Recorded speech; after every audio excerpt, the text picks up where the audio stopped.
Okay. So I believe. All right, so I believe I'm live.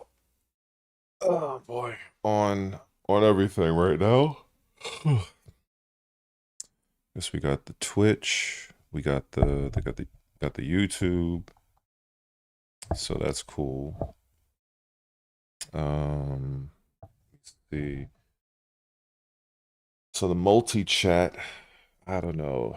It looks like my multi-chat is active for Twitch, as I got the notification for the for that in the multi-chat, but when I went live for YouTube, I didn't get that notification sent to multi-chat, so it could be possible that the YouTube messages are not going to be displayed here, which completely sucks. So I don't know.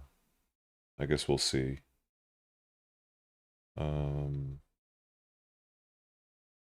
Let's check this. Let's check this out right quick. All right.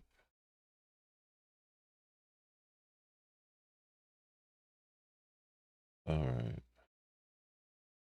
Because I'm going to be on here for a bit. Oh.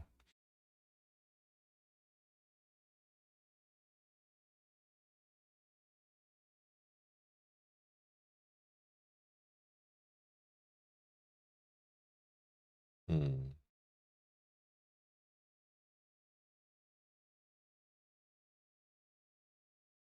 All right.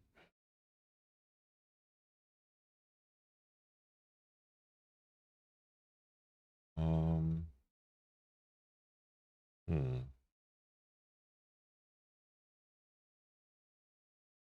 Let me shoot this. In fact, hold up. Can I send this to myself? Let's see.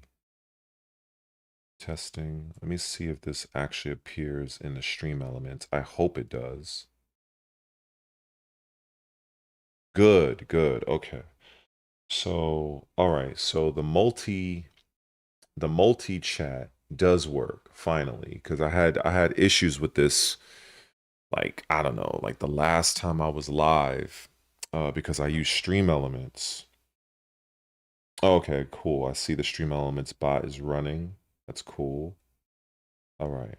Because this is very important. It's annoying when you're streaming to multiple platforms and it's like, you have this thing set up to capture both chat from both platforms. And then it's like you're seeing people, send you messages, but it's not connected to your multi-chat window. So it's really annoying. So I had to uninstall things. I had to re-download things. I was like literally a Sherlock Holmes and trying to figure out like what was going on. So it looks like finally everything is in order. So that's good. I will try to keep it this way moving forward. That's a fact. Um, so yeah, I'm just gonna be chilling. Probably play some games. Um, talk about a few different things. Some things that just kind of happening with the channel, and just kind of see what's going on in the gaming industry currently right now, and just kind of do that. And because there's like so many things like that's been going on. I think the most recent thing I saw was a Fallout 4 anniversary, and that was hilarious to me because I'm like didn't I play this game like almost 15 years ago? So, but hey, Bethesda, they're gonna repackage Fallout 4 for like the 20 millionth time and sell it to everybody again. So it is what it is. Um, Mr. Mike Willis. So are you saying that we're back after years, like as if I'm back or you're back? Anyway, what's up, man? Um, I would say maybe you know what, honestly, I think you're I think you're probably referring to me, because now that I think about it, I don't think I've been I don't think I've streamed on YouTube in what, a week? A day? No, that's been longer than a day, but maybe like a week or so. Um yeah, just been kind of just living life, man. Um there was a couple of things I wanted to kind of get done first. I wanted to knock out this affiliate thing, man, on Twitch. That was really important for me because when I started this whole YouTube content creation journey, you know, we all know that Twitch and YouTube, they're the major players in this space. So, but at the time when I started, Twitch, their requirements were a lot different than what they are now. Now, like, in order to get affiliate on Twitch, it's a little bit easier. And then what YouTube ended up doing, you know, they have two different types of tiers in a sense, where like, you know, you can get, what was it? I think it was like 500 subs, like subscribers, 3,000 hours of watch time, and you can get all the crowdfunding stuff. You can do that. But then everybody wanted the ad revenue. So you had to do 1,000 subs, 4,000 hours of watch time. So that was a pain in the ass. That took me 9 months. So I got that sometime in April. But I always wanted to double back and get back into Twitch. And, you know, there was like one thing that was stopping me, and it was the 3 average viewer. And I'm probably gonna go into more detail about that anyway later on, because I'm gonna be on here for several hours probably, and just yapping about. Definitely looking forward to a couple of games coming out. Um, let me see. Hey, what's up, Nexo? How you doing, brother? I'm chilling. I'm chilling. Just kind of wanted to just hop on and yeah, just like the thumbnail and the title basically says. I just want to kind of just chit chat and all that good stuff. And I hope everything is well on your end. And yeah, I'm just kind of just, you know, chilling, relaxing, you know, keeping warm. It's kind of it's a little cold here in New York now, so weather done finally changed, so that's kind of annoying. But I hope everything is well on your end. Um, bro, like I'm definitely gonna be speaking about that. Pretty much I ended up like that one video, and it's definitely something I want to speak to. That one video pretty much resulted in me losing, I don't know, like 13 or so subscribers. I'm not even busy. I'm not even interested in doing the math, but yeah, I went from 2024 subscribers on YouTube to now, like at this point in time, 2011. So yeah, that shit was wild. You know, but the thing is, I'm not necessarily into politics either. I'm like, I know what I know, and I know when something doesn't make sense, and I'm not afraid to speak on it. And you know, some people they take issue with that. You know, some people just want me to, I guess there's some people that just want me to shut up and play Tekken 8 all day for the rest of my life. You know, I'm not about to do that, you know. So I guess for those people, they look at that and say, "Oh shit, like I don't want to hear what Red has to say on politics, da da da da." Like, you know, and then they just decided to dip out. So it is what it is. I definitely am going to speak to that later on in the stream, because like I said, I'm chilling. I'm at this point now where we're coming to the end of 2025. 2026 is like right around the corner at this point. And it's like, you know, I think it's just time to kind of like let me just go in full experiment mode, and we're just gonna just toss shit at the wall and see what sticks, and then in 2026 try to hit the ground running, and just kind of do that. Hey, what's up, Korean? I don't know what you mean by wardrobe game gang, but anyway, I hope all is well on your end. Um, but yeah, it's just wild. Like when I put that video out about the mayor, like, and I know it was about that video. Like I went to sleep and I had like what, like 2020 something subscribers, and then I woke up the next day and then I got like 2011, and I'm like, okay, all right. So, it is what it is. Um, I'm not gonna dwell too much on it. What's up, Four Deuces? What's up, man? I'm doing fine. I'm healthy, I'm strong. Um, I definitely learned a very valuable lesson on YouTube,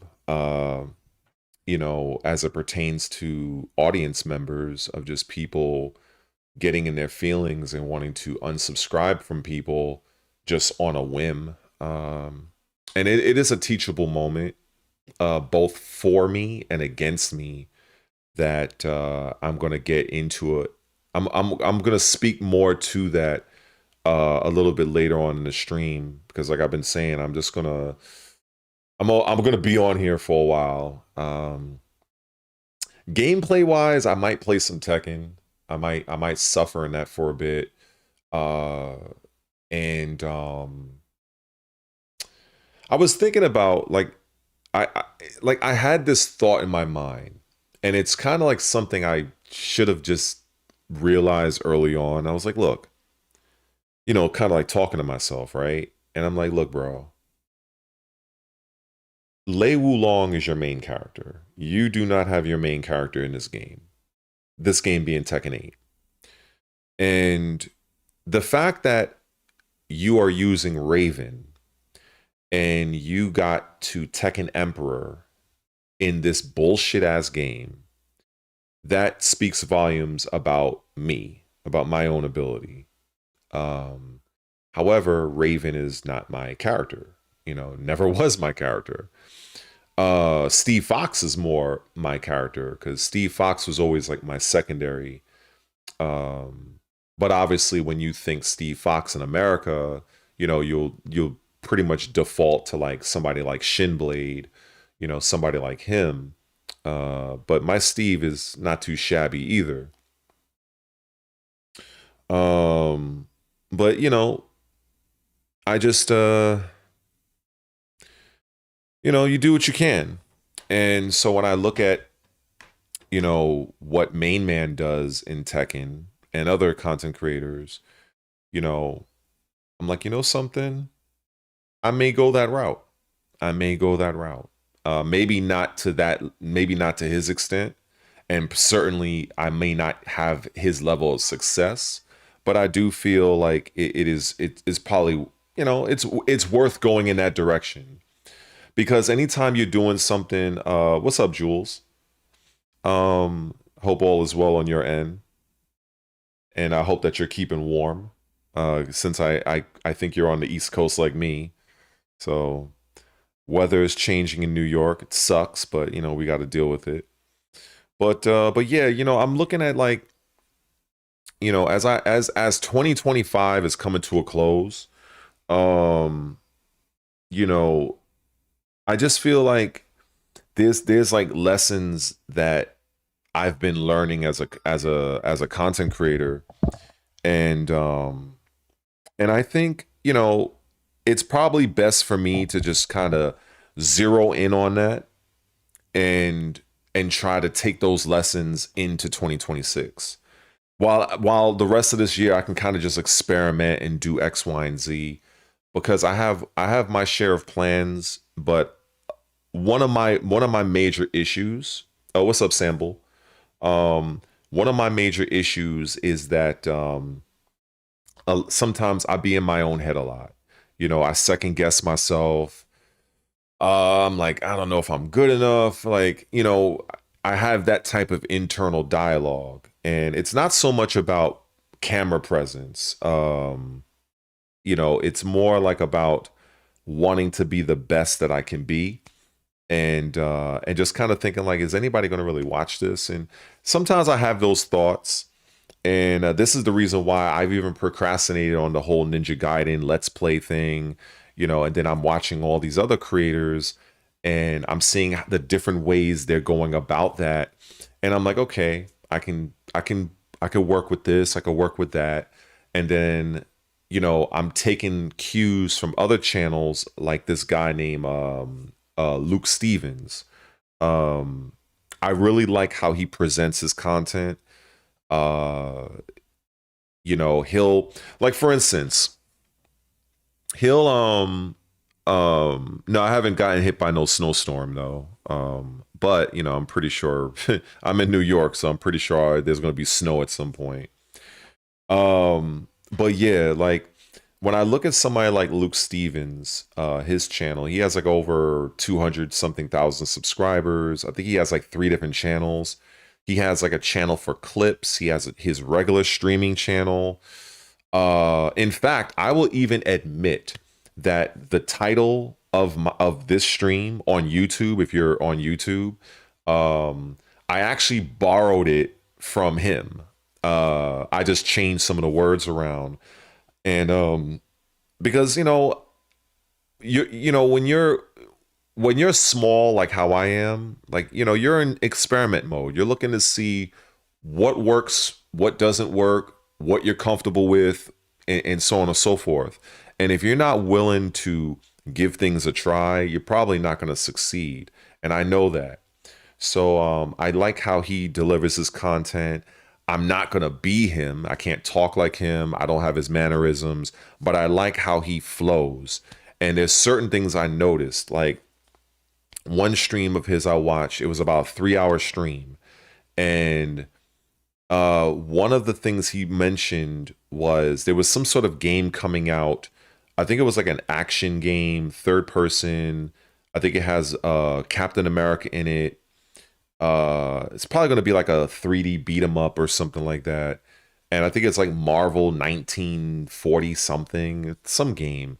I don't know much about it, but so in the live stream, the thing that I saw was he was probably like in the 15-minute mark, and then he starts talking about it.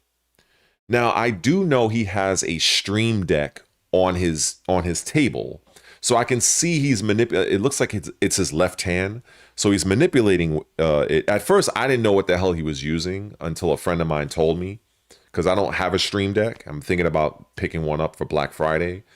And so he starts talking about this game.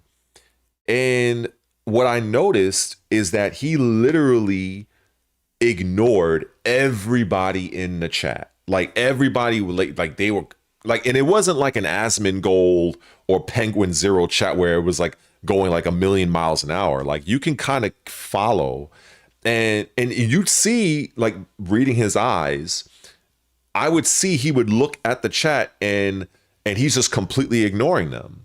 And I'm like, so I'm still watching, and I've even seen people like they sent him like a $20 super chats, $10, $5. He was getting memberships, and I'm like, what the fuck?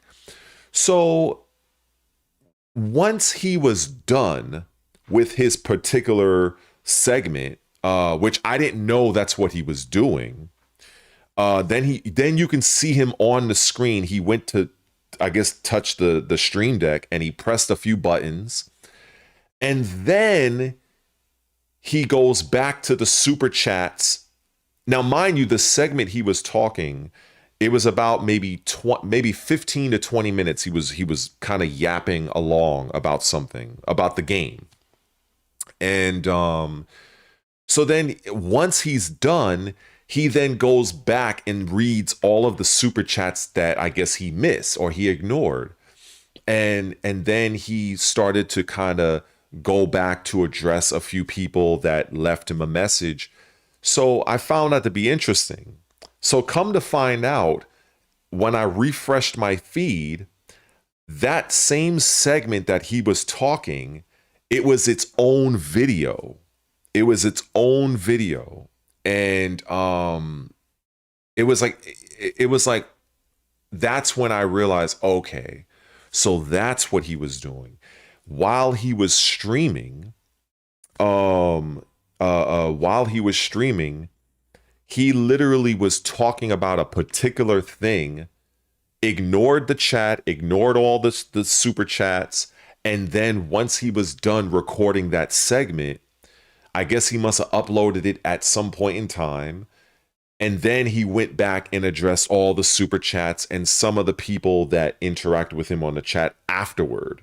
And then maybe 10 or 15 minutes or so later, he goes and does it again. And so basically the point that I'm saying is that particular live stream I saw him do, when I looked at the other videos that he made, he literally made about 7 different YouTube videos, standalone videos, out of that live stream. And I know that there's a lot of creators that do that, but to see it be done like in the way he did it, and it was pretty seamless. Like I've seen another chick, I remember I was watching her and she did something similar where she was doing a let's play of Ninja Gaiden 4. And while she was streaming on Twitch, she basically was, yapping. And then she was like, okay, y'all, I'm about to do my intro. And then everybody in the chat was, I guess they kind of knew what she was going to do. And then he kind of started leaving little emojis and laughing and whatnot. And then she just start out and say, hey, YouTube, my name is such and such. And in this video, I'm going to be doing a playthrough of Ninja Gaiden 4. And I'm watching this. I'm like, so this is how these people be doing this. And it was like kind of getting a look or a peek behind the curtain. And I understand to some other creators, this is probably common knowledge. But for me, I was like, so this is how they do this shit. Oh, okay. But the Luke Stevens example that I just gave, that was a little bit more my speed, because I'm not a happy, well, I don't want to say I'm happy, not happy, but I'm not this grinning, giggling fool. Like some people's demeanor, some people are more naturally comical, more naturally ha ha he he. That's not me. Like I'll laugh at something if something's funny, but that's not my default. So to somebody that is like more like carefree, happy, laughing about everything, from their perspective, I might be weird. So it's just, I have to kind of like understand that, there's some people that might look at my delivery and be like, yo, this dude is a little too serious. He's this, he's that. But I look at those same people that be laughing their asses off at any little thing. I'm like, yeah, it's kind of a little weird. So it's kind of just trying to meet people in the middle, meet them where they're at. So I kind of like the whole Luke Stevens delivery. I like how he does his thing. So when I look at somebody else, like say a Dr. Disrespect, now he's massive. I think everybody knows Dr. Disrespect. That's a style I can't pull off. I can't even, because one, his gear and his computer and his editing he has an entire team. So I cannot do anything close to that. And I'm nowhere near the level he is in first-person shooters. And it's not like I cover first-person shooters like that on my channel anyway. I'll play them, but I suck at them by comparison. So it's just kind of seeing what is the style that would best resonate with me, that I can look and say, okay, I'm not I'm not looking to X copy nobody, but looking at people that have made it and people that are making hundreds and thousands of dollars doing this whole Twitch, YouTube stuff, what lessons can I learn from these guys that have already been doing it that I can bring into my in like on my end? And that's basically what I've been doing, because I take this very seriously. As far as I'm concerned, this is not this shit right here is not a hobby for me. I'm trying to build, trying to grow, trying to make money, trying to get deals, trying to put out the best content that I can. But I'm still learning, I'm still growing, and I'm just seeing what works and what doesn't. But yo, just to kind of acknowledge you guys, what's up, everybody? I see Too Cold J, J Pro, Four Deuce. What's up, y'all? Hold on, I think I got like a what is this? What is this person here?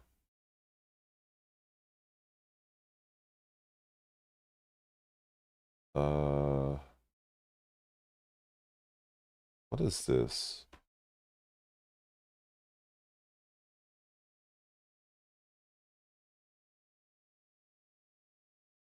Oh, okay.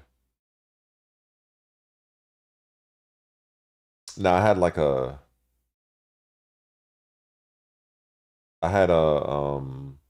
some weirdo in my Twitch chat just now. Yeah.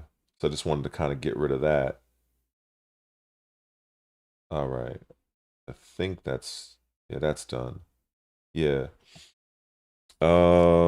Yeah, so I am Twitch affiliate now.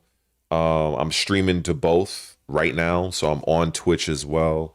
Um it's pretty cool. Pretty cool. But yeah, so what you're saying, Deuce, main man does that all the time. See, the thing is, I've not see, the thing is I haven't caught main man doing it. Like, I just think that some people, they do it in a subtle way.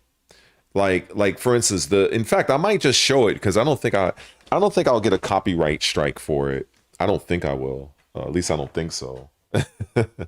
um I want to yeah, you know what? Like, let me go and do it. Because I know I've been talking about it. So oh yeah, the average viewers, I'm gonna actually get into that. I wanted to actually speak about that. So let me go and was the window capture? I think it's window capture, right? Oh wait. No, it's not. I'm in the wrong screen. Okay, there we go. All right, so window capture, bam, right? So I think we got that. So that's the Twitch right now. So let me go on over to YouTube. All right. So let me look at, hold on. Because I really want to show this. Because it was very interesting to me. So let's go to YouTube.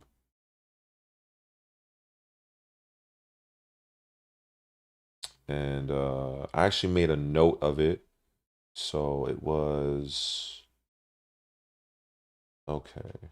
So, all right. So let me copy and paste this. I think it's, okay, bam. So I think it was this one. At least I think it was this one. Did I do it right? I don't think I did. No, I didn't. Fuck. Oh, wait. Hold up. I think I gotta put it. Let's do this again. I gotta put it here. Ah, here we go. Okay, there we go. Let me get past this advertisement. All right, so let me just rewind to like the 14-minute mark. And I think I got the audio on. Let me make sure. Oh no, I don't. I gotta turn on the headset. All right.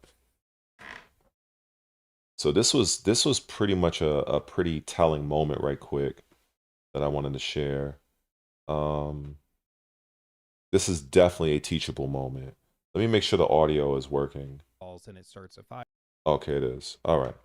So, let me close this YouTube tab. And so, okay. I think this is showing, right? Let me make sure. Okay. So they're like, yeah, we're just gonna preemptively shut it down. But then you just have it's really windy one day, and they just preemptively shut all power down for the entire city, and it's like, seems like you shouldn't just do that all the time. But we will move in the next year. So basically, if you look, if you look at the hand he has, the watch, basically his left hand, he has a stream deck right there. Now, when I was watching this, I didn't know what that was at first. But so I was like, okay. So then he started doing this video. Now, that's another thing. How he has the chat appear on the screen. I think I had that one time before, but I think I had to uninstall things and reinstall things. So I have to kind of set that up again. Year or two.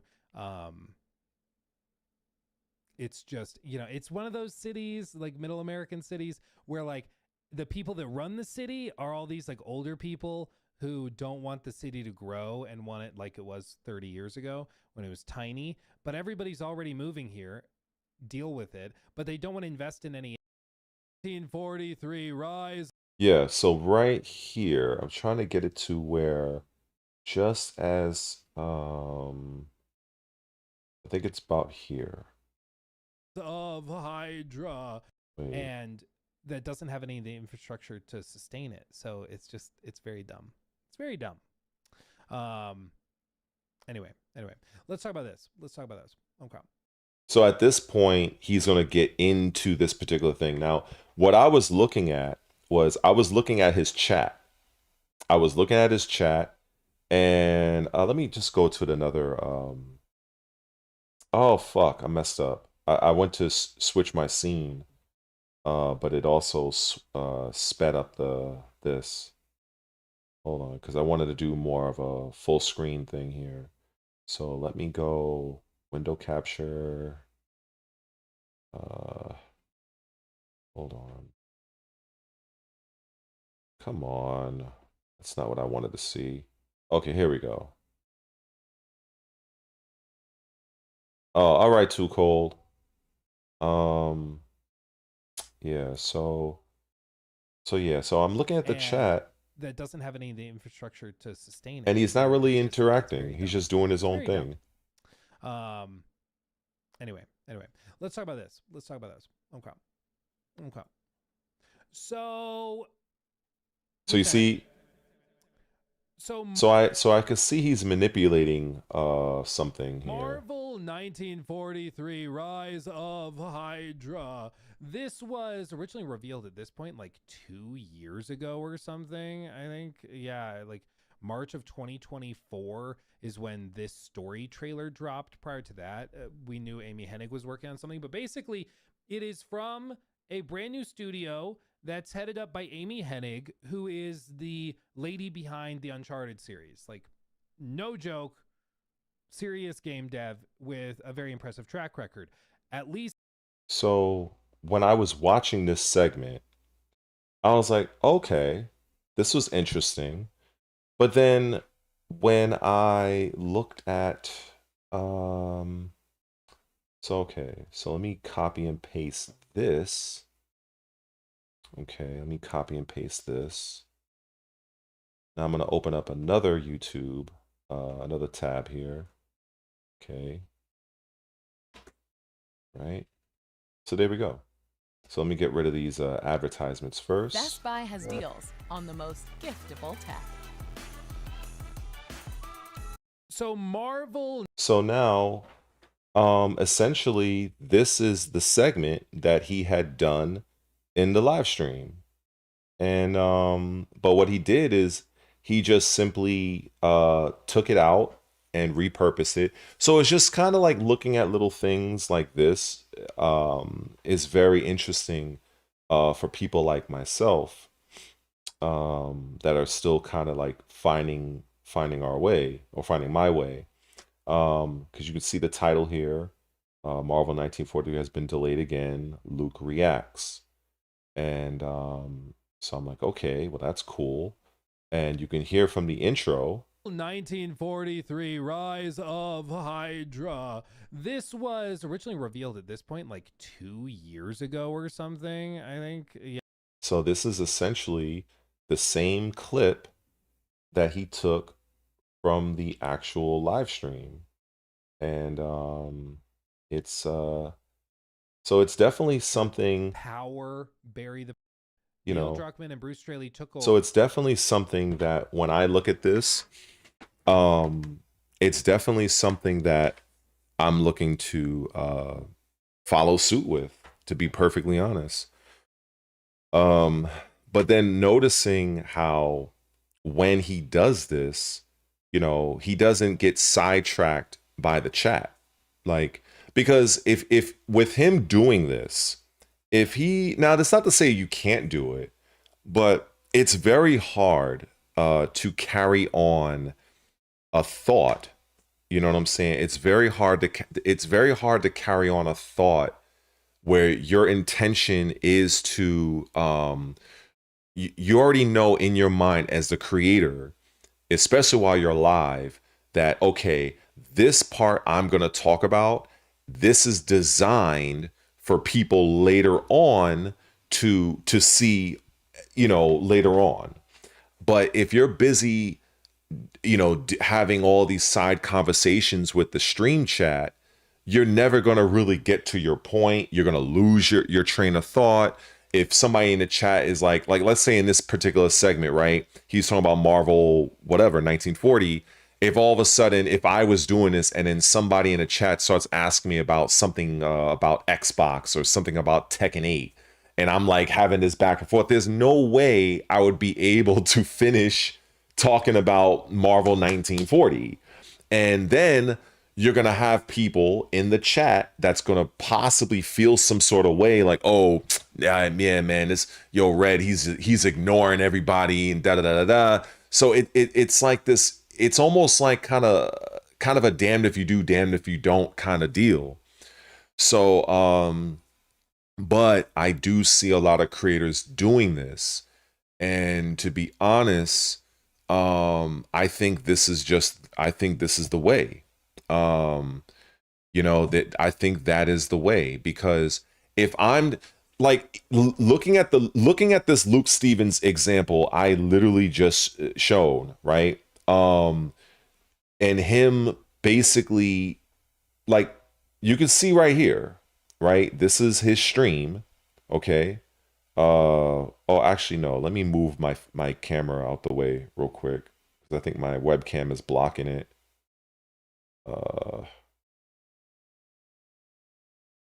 Can I move my webcam? Shit is not even. Wait a minute. Oh, I think I know what's going on. Hold on. I should. Hold on. Oh, okay, there we go. I had to, okay.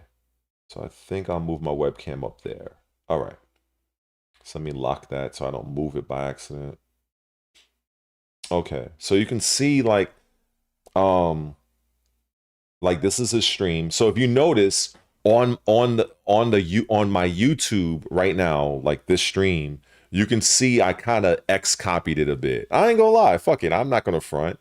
So, you know, he has a little, I literally fucking copied and pasted this shit. The only thing I changed is I substituted chatting for yapping. And I think I took out reacting for playing games or something like that. But that's what I'm gonna fucking do. And I'm gonna learn from the best, or one of the best. And so in that particular in this particular live stream, like literally, what was it, at the 15-ish minute mark, right? He does something with his stream deck, and he goes into talking about this particular game, right? And then, okay, so now when I go to my next YouTube tab, here's the actual clip. So this is what he ended up doing. And you can see the title, 1943 has been delayed again, Luke reacts. If it was me, I guess I would put similar and I just put Red Related reacts. So, and I'm seeing a lot of creators do that. And looking at this, you know, not to say I would have similar success, but he has 25,000 views on this video 4 days ago. And the stream itself was 12,000 views. So, and that's just only one example, because you can see here, this particular live stream is 2 hours and 25 minutes. And if I were to go and check out his channel, I would see clips that he made that's within the same time frame as the live stream. So he did like 7 or 8 different videos that he repurposed and uploaded to YouTube, but they were all spoken about during his live stream. And yeah, this is the way. Literally. So that's just definitely something I want to definitely dive further into, especially for 2026. I definitely want to follow that, because I see a lot of people doing this.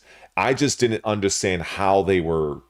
I didn't know. Like me, most of the time I would have been in my living room with the brick background, right? That you would see most of my videos have, and I would just hit record, yap away, hit upload, and that's it.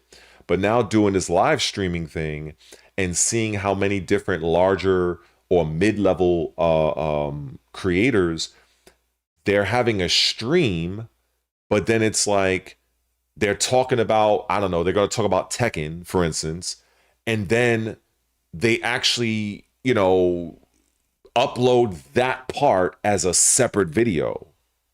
Like, it's interesting. But I have seen people do it in different ways. I've seen people like they would do it in a way where it's like almost like an announcement, like, okay, hey YouTube, da da da da.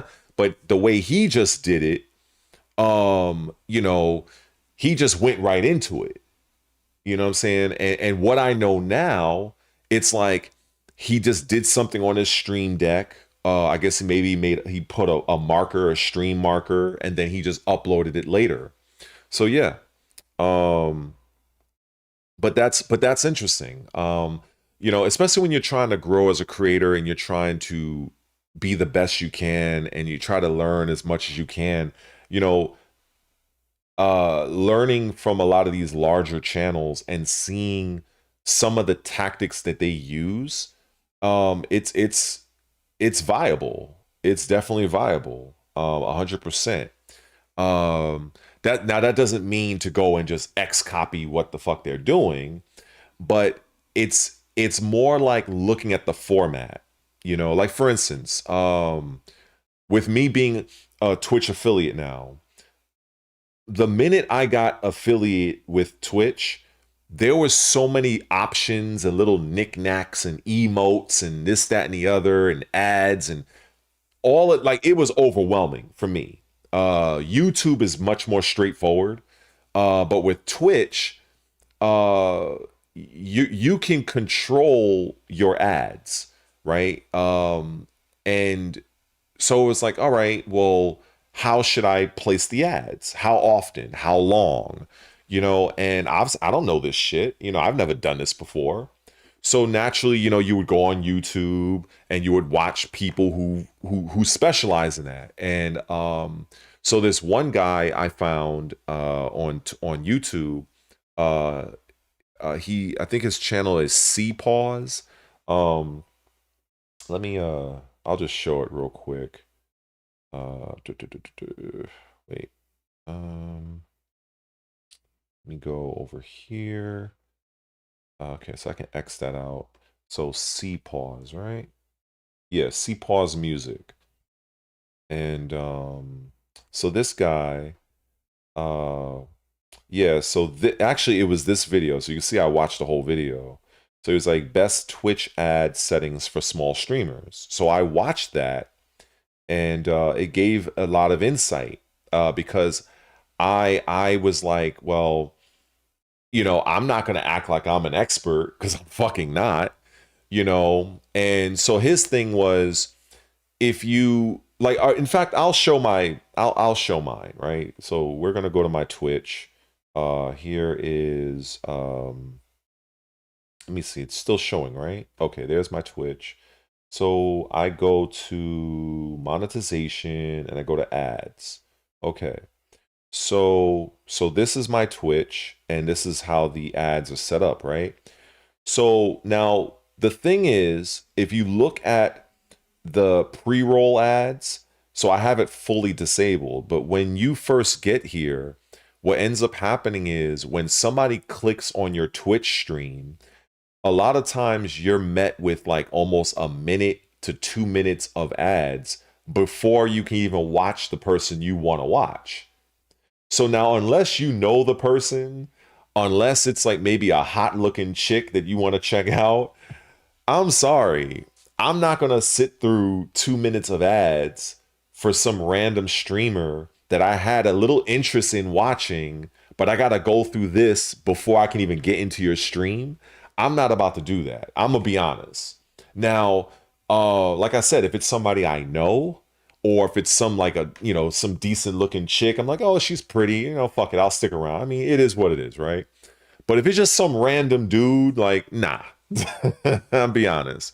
So what I learned was from that video, if you turn this down, this little bar, it says how many minutes of video ads do you want to run per hour? So currently I have 6 minutes, right? So 6 minutes per every hour. What I did initially was, there's a faint little line that you could probably see right here. So so let's say if I move this all the way down, right? So I hope you guys can see this. So if I move this all the way down, you'll see that it says pre-roll ads for incoming viewers are partially disabled. Well, if I move it all the way up to, let's say 3 minutes, now the ads are fully disabled. So that's how I had it on my first affiliate stream. So now when people come to my stream on Twitch, they're not met with pre-roll ads. Now what I had done after that, I basically was like, you know what, let me just increase this to about 6 minutes. So that means that there's a 2-minute ad break every 20 minutes on Twitch. So basically you can kind of see and play around with it and see what works best for you. But that's just one of the things that when you become an affiliate on Twitch, that's just some things that you have to kind of mess around with and see what works for you and, maybe doesn't work for you. But I just found that to be pretty interesting. But it is, but I will say this, based on what I know for an absolute certain, when it comes to Twitch, I've always heard that Twitch is a much better streaming experience for viewers. So if you're watching somebody on Twitch, there's a lot of little knick-knacky shit that you can do as a viewer. And it's pretty cool. I'm not gonna lie. I won't even hold you. It is pretty cool. Like when you're on YouTube and you're watching somebody streaming on YouTube, it's a very bare bones experience. Like all right, for instance, I'm gonna show you real quick because I think this is pretty cool. So if I go, let me go back to Twitch real quick, and we go to bits and cheering, right? So you can buy, as a viewer, you can buy bits, and 100 bits is like $1, right? So 1 bit is 1 penny, and you can cheer your favorite like creator, and it's a little bit gimmicky. It is what it is. Let me see. Then there's this other thing, viewer rewards. So if I go down here, is this thing showing? Let me make sure. Okay, cool. It's still showing. So if I go to power ups, so over the course of time, when you're watching somebody on Twitch, you accumulate these points over the course of time. If you've ever watched a Twitch stream, you know what I'm talking about. So over the course of time, you get these little. Now you can see I'm pretty blank because I'm still figuring this shit out. But there was something. Is it rewards? No, it's not this. There was something. Hold on. There was a part. Was it power-ups? Channel points. Oh, here we go. Okay. So basically when you accumulate these points, you can use them for like different message effects. You can gigantify an emote. So you can make you can select an emote and you can have that shit take up the whole fucking screen. It's kind of silly. As the person playing a game, it won't affect me, but everybody in the stream chat will see it. You could do on-screen celebrations. Now this I liked. You can highlight your message. So if you have like 100 points that you accumulate over the course of you watching, you can highlight a particular message. You can unlock a random sub emote. You can send a message in sub-only mode. And there's other things. Like I made this right here. I set it up for 500 points, where if I'm playing a fighting game, the person in the Twitch chat can, they can make a request of me picking a particular character. And then another one at 2,000 points. I might lower this, where a person in the chat can have me pick the next game I'll play for a while. You can mix and match this however way you want, but these are options that YouTube just doesn't offer. Now, the thing is about YouTube is from a discoverability standpoint, it's much easier to grow on YouTube because YouTube has so many different ways that newer people can find you. On Twitch is kind of isolated. Unless you're already a very large streamer, you kind of have to get your traffic elsewhere, whether that's TikTok, Instagram, YouTube Shorts, and then you have to try to bring those people into your Twitch stream. So it's kind of like they serve similar purposes, but the way you leverage it is different, and the viewer experience is different as well. Now, of course, on my Twitch stream, it's kind of still bare. I'm still kind of learning, and I might have one of my friends that are actually really deep into Twitch. I might have them advise me on how I can set things up. But being on one of my friends' streams, like maybe 2 nights ago, he's a Gears of War streamer, and I was watching his chat, and I'm like interacting, and he has all these different little sound effects, and these, like, if he died, you can like it's just silly shit, but it's pretty fun, and it's just, these are things that are just not available on YouTube. So ultimately, most people just come to the general consensus of just stream to both. And the thing that I also like about it when it comes to Twitch is when you're done, and of course you have to activate it. You have to activate your Twitch VOD, video on demand. And once you do that, Twitch will save your entire stream. You can download your stream, and then you can download it to your computer. You can edit it however way you need to, and then go from there. In fact, let me just show you what I mean, actually. So I have a few clips. It's nothing really too crazy. Let me see. I think it's still showing, right? Cool. I think it's content, right? Video producer. Okay. So here's like some of the clips I've done before. So if I'm here if I select, what's something I can choose?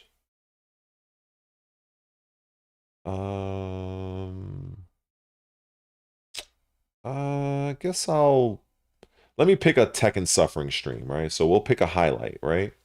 So from here, let me pause this. I don't need that playing. So this screen right here, this little yellow bar, I can set this to whatever I want to capture, I can do it. So I can shrink this bar. Let me see. Hold up. Right, so I can shrink this, right? And then let's say if I want to just show this particular part, I can play this part, right? So this is like me using Heihachi. No, I was using Devil Jin right here. And so if I wanted, I can, let me see, maybe I'll shrink it up more. Ah, this damn computer. I don't know why it's not grabbing a hold of the, okay, there it is. So basically this was like almost 6 seconds, right? So if I just wanted this part, right? If I just wanted this section,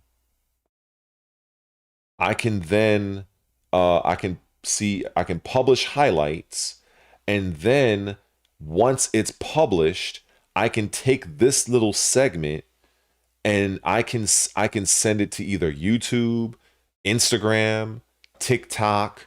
Like, that shit is a gold mine, because while YouTube does have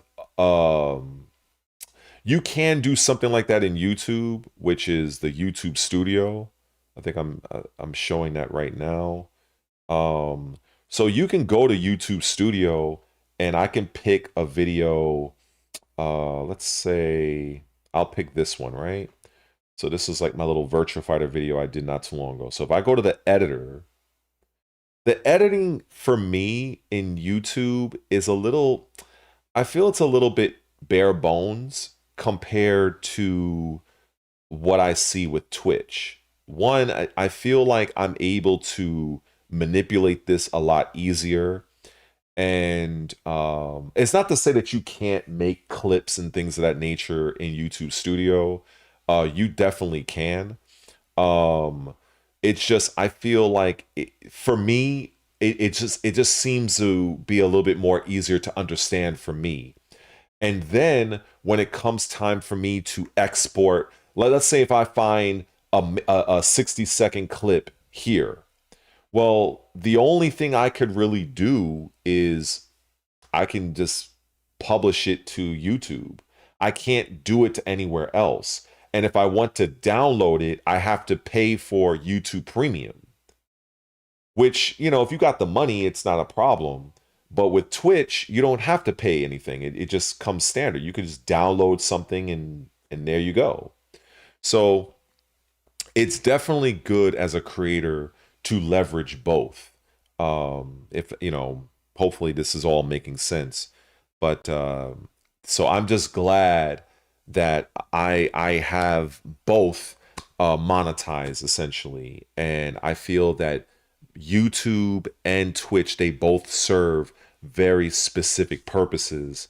And I think it's, you know, I think it's good to have both if you can. But of course, getting affiliate on Twitch, it is a pain in the ass. Especially that last part, which was the average 3 viewer. That shit was annoying because Twitch, it's like, it's not entirely clear. Like they say, in fact, I'll why am I even talking about it? I can just show it, right? So if we go to, let me go home. Delete. And I guess I'll go to analytics. Let's go to achievements. Okay, so right here, as you can see, path to affiliate completed. I was very fucking happy for that. Thanks for Deuces. I appreciate it, man. And I'll check out that person that you, Av XY. I'll check him out.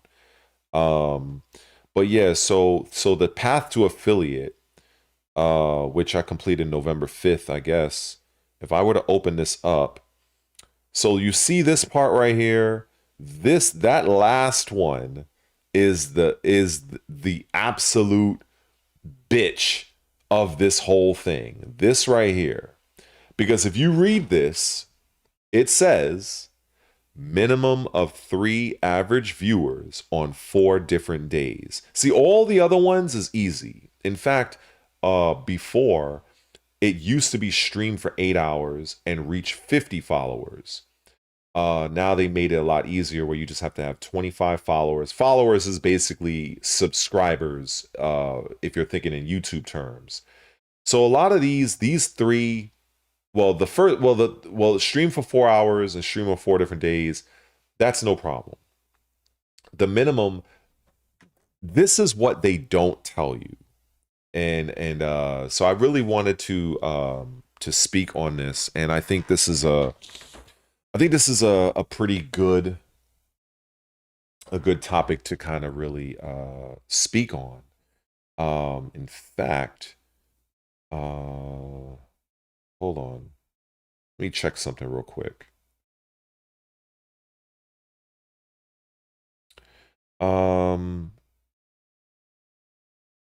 Actually, that's a good question.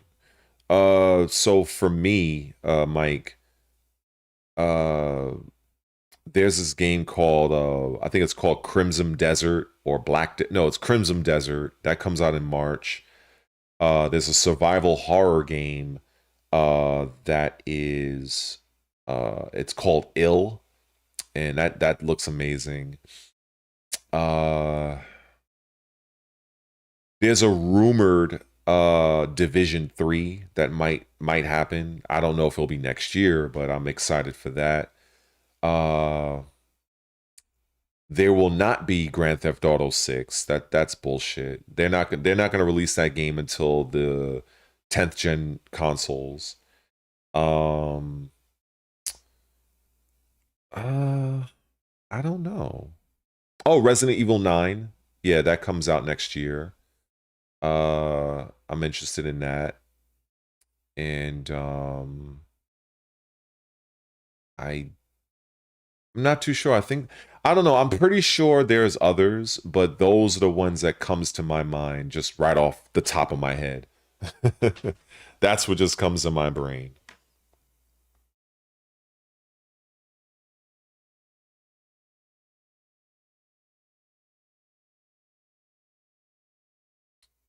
All right.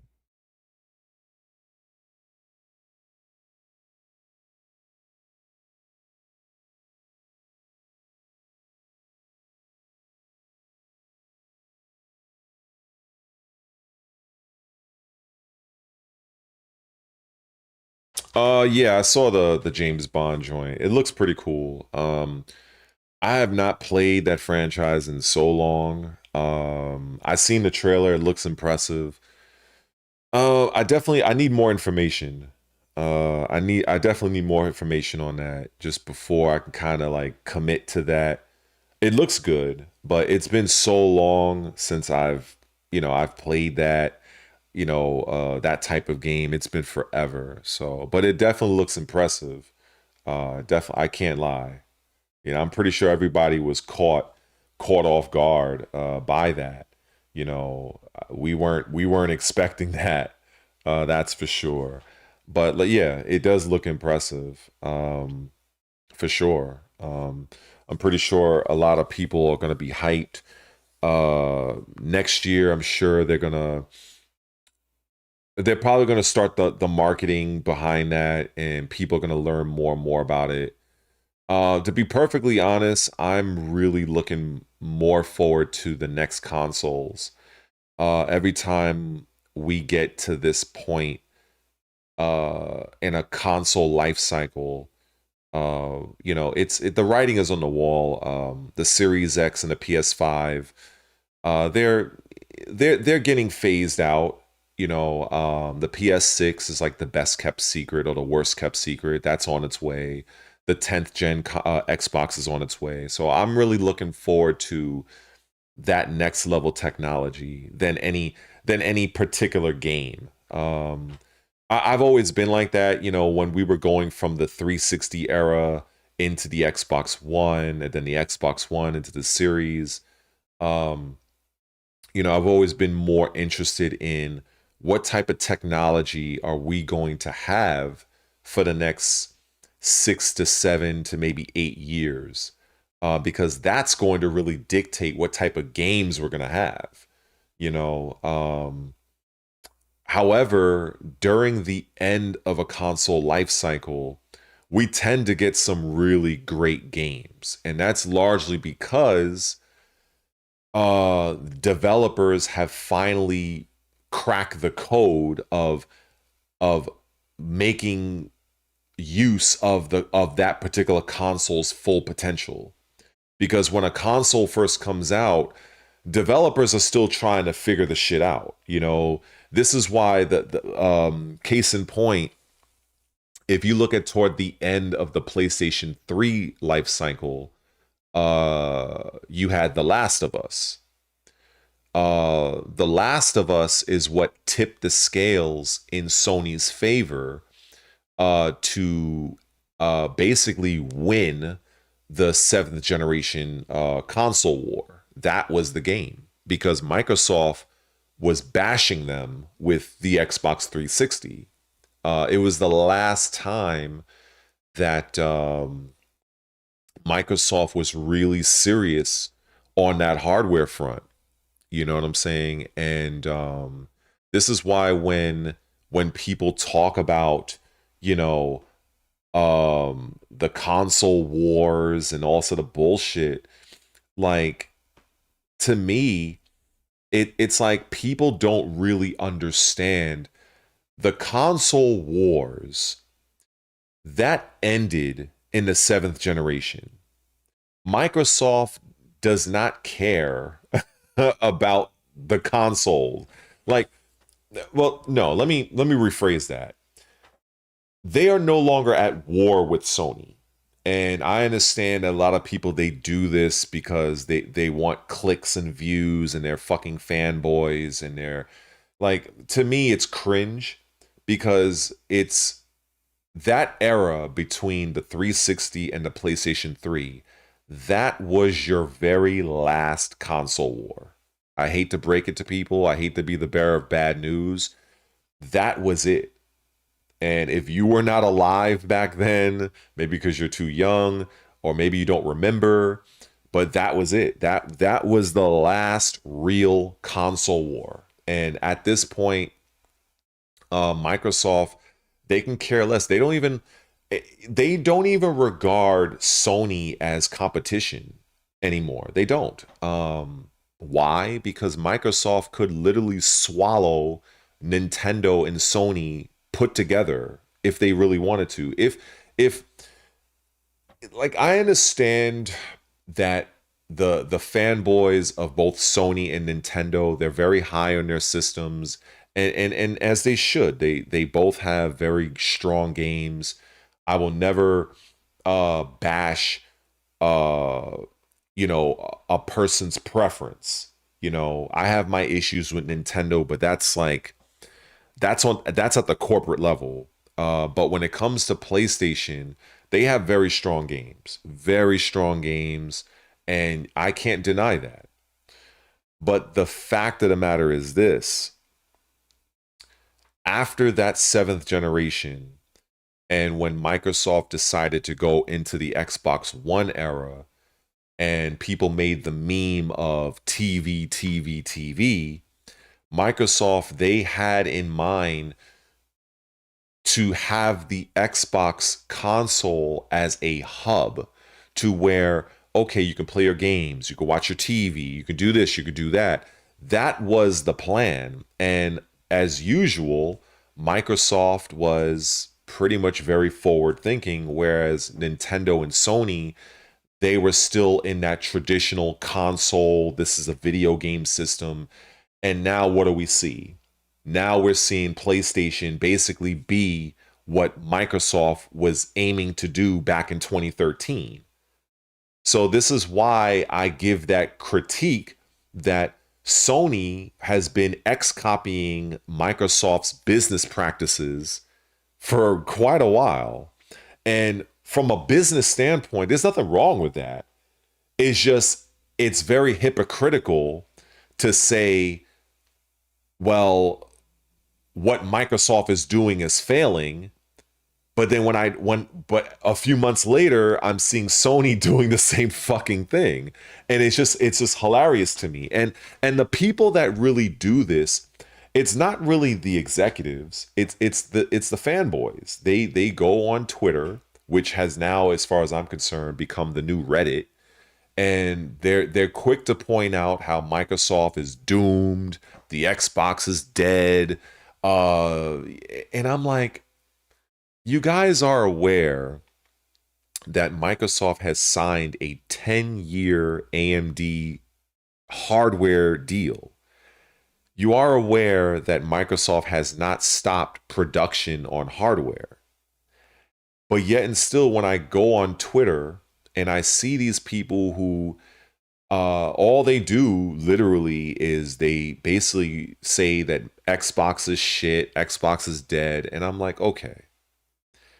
It's one thing to have your favorites. There's nothing wrong with that. Like, we all have our favorites. But it's another thing to outright lie to your audience and just say this is dead and this is done. And I'm like, bro, how can Xbox as a brand be dead when they're coming out with a 10th generation hardware that, if we're to believe the rumors, is going to completely probably destroy the PlayStation 6 on many different fronts, if we're to believe the rumors.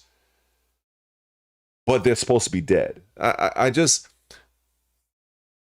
think that's the issue I have with a lot of the fanboys, is they go beyond this. I love PlayStation. This is my favorite. I'm not a fan of Microsoft. I'm not a fan of their games. We've gone from that to Xbox is just dead. Huh? Like, what? And then these same people, if they were to put out the same effort that they put in when it comes to saying how Xbox is this, Xbox is dead, don't they have their own? Why are they not talking about Sony? Like, I literally have to dig into crevices for Sony news from these same people, but they're so quick to shit all over Microsoft. So I guess the point I'm trying to make, and I think I'm probably going about this the wrong way, is if you are somebody who is a diehard Sony fan, you are a diehard Sony fanboy, Sony pony, or the terms I've been hearing, then why focus so much attention on Microsoft when you guys have an entirely a new PlayStation 6 coming out? Why don't you guys talk about that?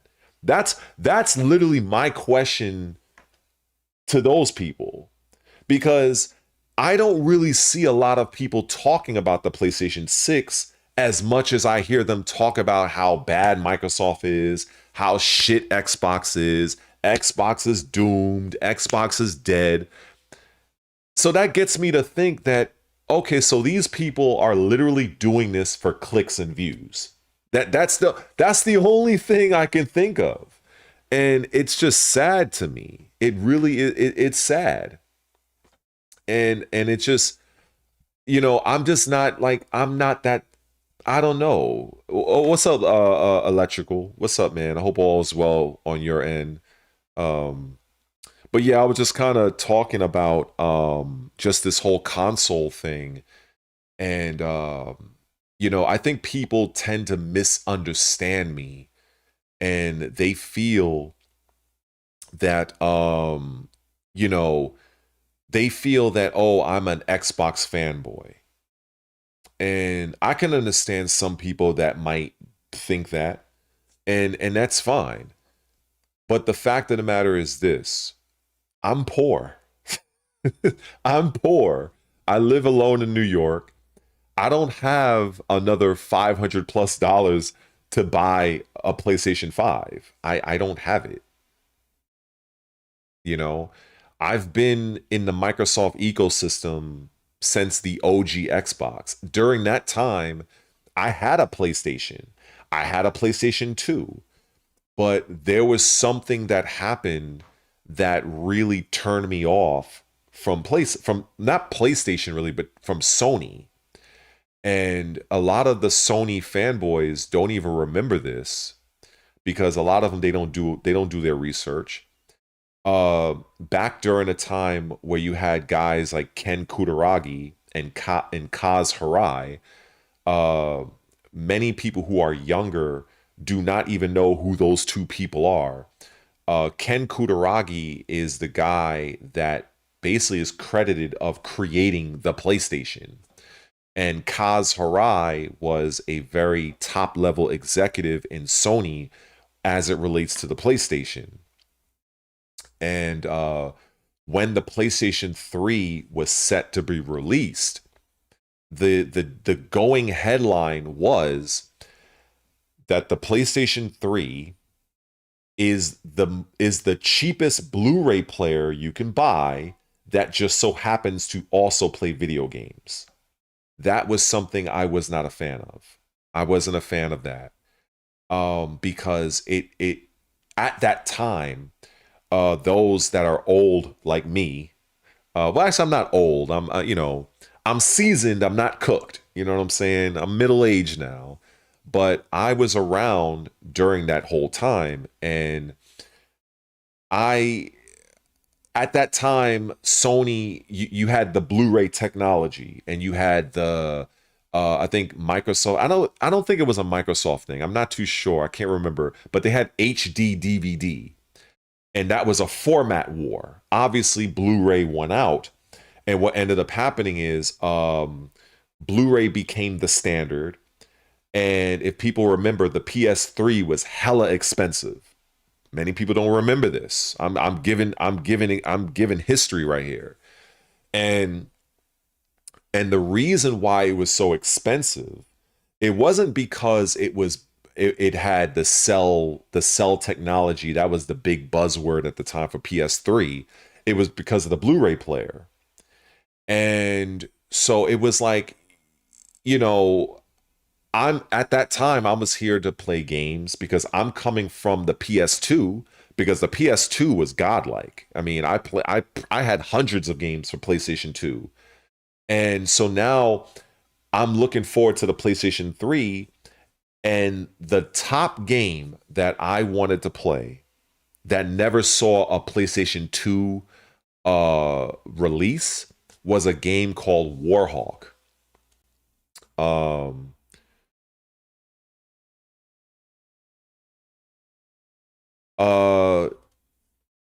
I will get to that PlayStation 5 subscription plus question. Just let me cook. I'll get to that. I'll definitely get to that. But what I will say is to that question, electrical, is I don't see Sony offering their PlayStation Plus for free.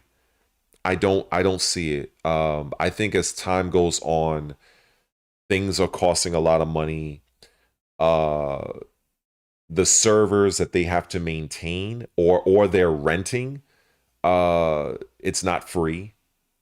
So, and then as games become more and more advanced, Sony are going to need probably more storage, especially if we're talking about games that are like, need to be always online. And yeah, that's like a lot of the average gamers, they don't understand that these things cost money. Like, it's like the gaming industry is the only industry that people don't recognize is a business. They think it's like toys. They think it's like a toy. Like it's just funny to me, but it is what it is. But yeah, I don't think that the PlayStation Plus subscription service for Sony is going to ever be free.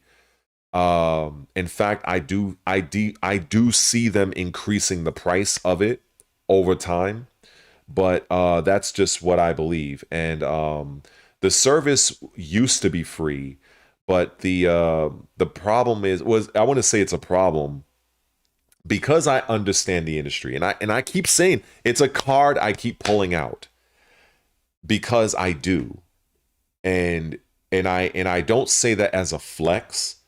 I don't. It may sound like it does, but I say that because I spend so many years following the business, following marketing, following the gaming industry. I knew 1,000,000,000% that when Sony wanted to compete against Microsoft, when it came to that whole subscription thing and they made theirs free, I knew beyond a shadow of a doubt that was something that Sony was not able to maintain. They weren't. Sony does not have the liquid capital that Microsoft does.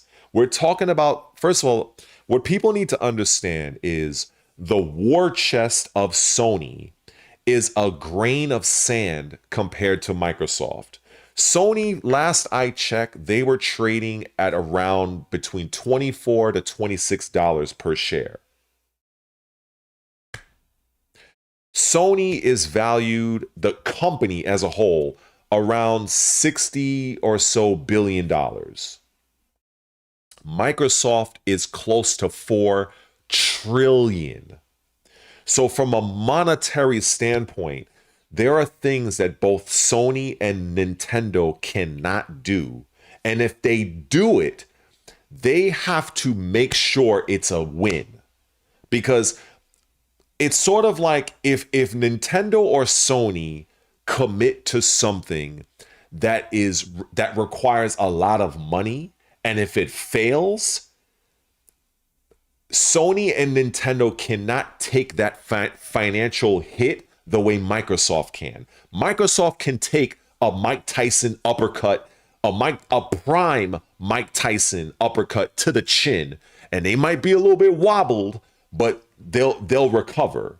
If that's Sony or Nintendo, they're getting knocked out of the ring. I'm just kind of using that as kind of like a little metaphor.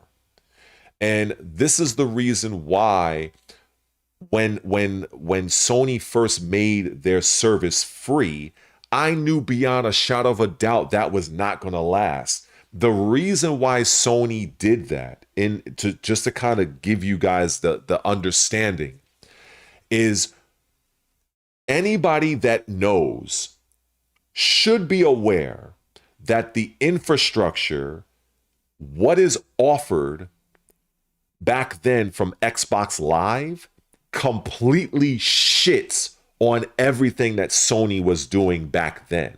So the only way for Sony to come into that space really was to offer it for free. Offer it for free, try to get people to sign on, but there's no way we, Sony, can maintain this without charging. There was no way. But to the typical Sony fanboy that has no concept of business, they have no concept of the industry, they thought, oh, well, it's free, so it has to be good. No. If we're looking one-to-one, apples to apples, Sony's offering was shit when compared to Xbox Live. Everybody that had a working understanding of console online gaming knew that. So this is the reason why they offered it for free for a period of time. And then next thing you know, Sony started charging because there was no way they could maintain that. So that's just kind of like what it was. You know what I'm saying? But I will say, when it comes to the fanboys, there's this argument that's going on right now. I've seen it. It's all over, where they were people on the Sony side were saying that Sony had cloud technology before Microsoft and yada, yada, yada. And so the facts are, is that Sony did have something workable a long time ago. Because back in the day, Microsoft's was called xCloud. And Sony had something, I think it was either PlayStation Now or something, or Sony Now or something like that. And it was around 2013, 2014-ish.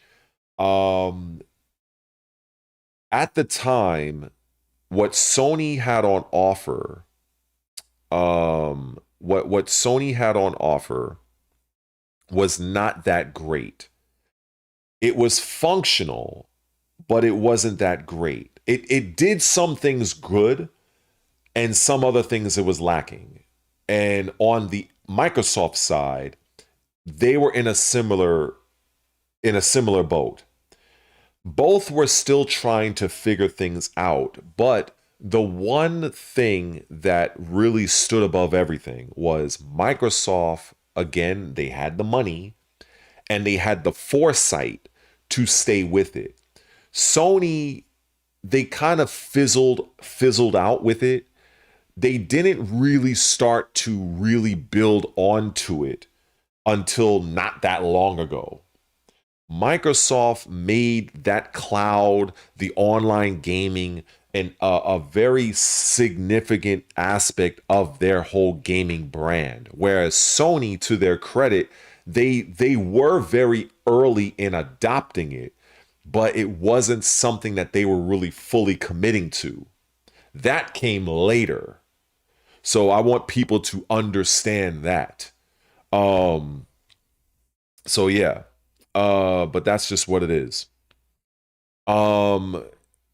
As to the Ninja Gaiden, I actually did not just yet. I've just been so busy researching different things, researching different content creators, trying to set up the Twitch. Believe me, it was a lot going on, and it's just me. So I'm just trying to do what I can. But yeah, there's so many different side arguments that are going on from Sony to Microsoft, and it's all mostly fanboy driven. Now there's fanboys on both sides, right? You got you got the Sony ponies, and you got the X bots. That's what they call them. That's what they call us Microsoft guys. And I try to stay out of all of that. One, because I'm 45 fucking years old. I don't have the patience for that anymore. And as I said earlier, before some of you actually tuned in, the console wars literally ended in the 7th generation. They ended with the PS3 and the 360. A simple Google search can actually show that, because Sony ended up winning out, and both consoles sold like upwards of 80 million consoles each. Sony beat the 360 by a couple of million. And the only reason why, and this is not my opinion, the only reason why Sony won that console war was because of The Last of Us. That was it. When the PS3 had The Last of Us, that got Sony over that hump. And you have to also factor this. To Sony's credit, Microsoft, I believe, did release a year before PlayStation 3. Because I believe the PlayStation 3, they released in a similar time frame of the Nintendo Wii, I think it was. And Microsoft, they felt they needed to beat the PS3 to market, because Sony, obviously at that time, and even I guess you can argue now, they were the market leader. So Microsoft decided to bring out the 360 a year ahead. And Microsoft would have won that console war, but you had The Last of Us. So that's what happened. What's up, D'Angelo? Um, People see, the thing is, there was so many things that was going on when it comes to the 360 and that era, and a lot of times people really didn't understand what was really going on. So I want to just kind of just dive into this real quick when it comes to the Xbox 360, and I think a lot of people, they don't understand. And what happened with the 360 is the reason why Microsoft is where they're at right now. And the Microsoft tried so hard during that time. They tried so hard to appeal to the Asian markets, and bless their heart, they tried so hard. Nothing Microsoft did worked. Nothing. Microsoft bent over backwards, because one of the criticisms of the OG Xbox was all Xbox has is first-person shooters. I remember, because I had an Xbox, and that was the criticism. All you guys got is Halo. All you guys got is FPS. And because at the time with PlayStation 2, you had all the JRPGs, the role-playing games. So when they came out with the Xbox 360 and also the Xbox, the OG Xbox, it did horrible in Japan and the Asian markets. So Microsoft, looking to compete against PlayStation, they were like, look, we have to appeal to the Japanese audience. We have to appeal. So what did Microsoft end up doing? Now what I'm about to tell you guys right now, this is something you're not going to hear many creators talk about. If you look at the design, and honestly, for right now, I'm not looking at the chat because I need to stay on message right now. If you look at the design of the original Xbox, it was a big black box. Let's just call it what it was. It was a fucking VCR. When you look at the design of the Xbox 360, it was a very small, sleek looking console. You can stand it on end. Why? Because they were copying off of the PlayStation 2, because they realized, oh, the PS2 can stand up vertically. Let's copy that. Also, the design of the original Xbox, it had a lot of vents. If you look at the Xbox 360, it barely had any vents, because they wanted to try to create a console that was not necessarily functional in design, but they wanted to create a console that would appeal to the Asian territories, because they wanted to try to get into those markets to have a better chance against PlayStation. That is the facts. That is not my fucking opinion. So, what ends up happening is you have a console that is smaller, which means that your chips and the architecture and the motherboard, the CPU, the GPU is literally in a very small, compact environment. You have a console that does not have the vents it needs because it's trying to be cool and sleek looking. And you run into the red ring of death. Done. You run into the red ring of death. Now you have a console that is basically cooking its processors, because you wanted to appeal to the Asian territories. Again, this is not my opinion. These are the facts. Just simply look at the OG Xbox and then look at the Xbox 360. Do you not realize the drastic design choice in console? But then when you look at the 8th generation, if you look at the Xbox One, again, we go back to the big black box. Again, not my opinion. This is a fact. So, what also happened that people may not realize or remember is that during the E3 2013, this was now the 8th generation. This is PS4 versus the Xbox One. Sony, being the scumbag company that they are from a business standpoint, and I don't say that to be, you know, I'm just calling it out like it is. Sony 100% undercut Microsoft during that E3 broadcast. A lot of you do not know this. A lot of you may have forgotten this. I remember it like it was yesterday. Microsoft went first. I think they held their press conference around noon, and Sony went after. And once Microsoft was on stage and they revealed the price, that it was going to be $499, and it was going to come with the Kinect. And, you know,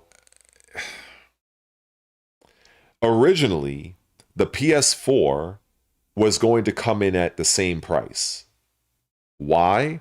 Because the design and the components and everything that the PlayStation 4 had, Sony was that PlayStation 4 was going to be $499.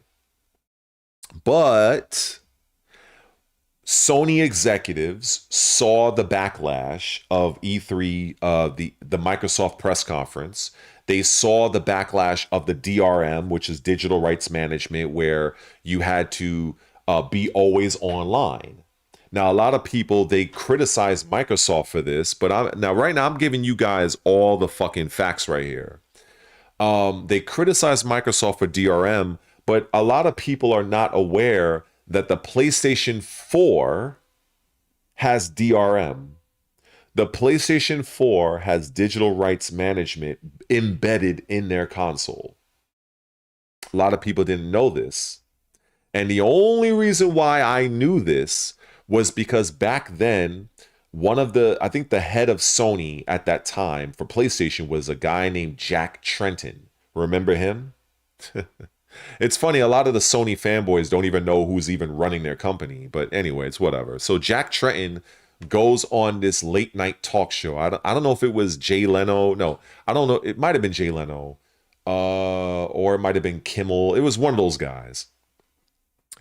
And he actually admitted on national television that the PlayStation 4 does in fact have digital rights management.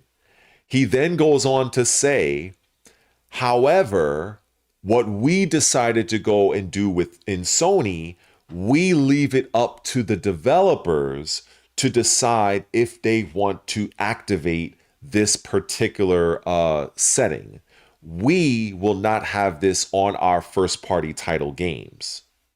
A lot of people don't even know. This is why when people try to mince words with me and this is why I laugh at people, because there are very few people, and this is a flex right here.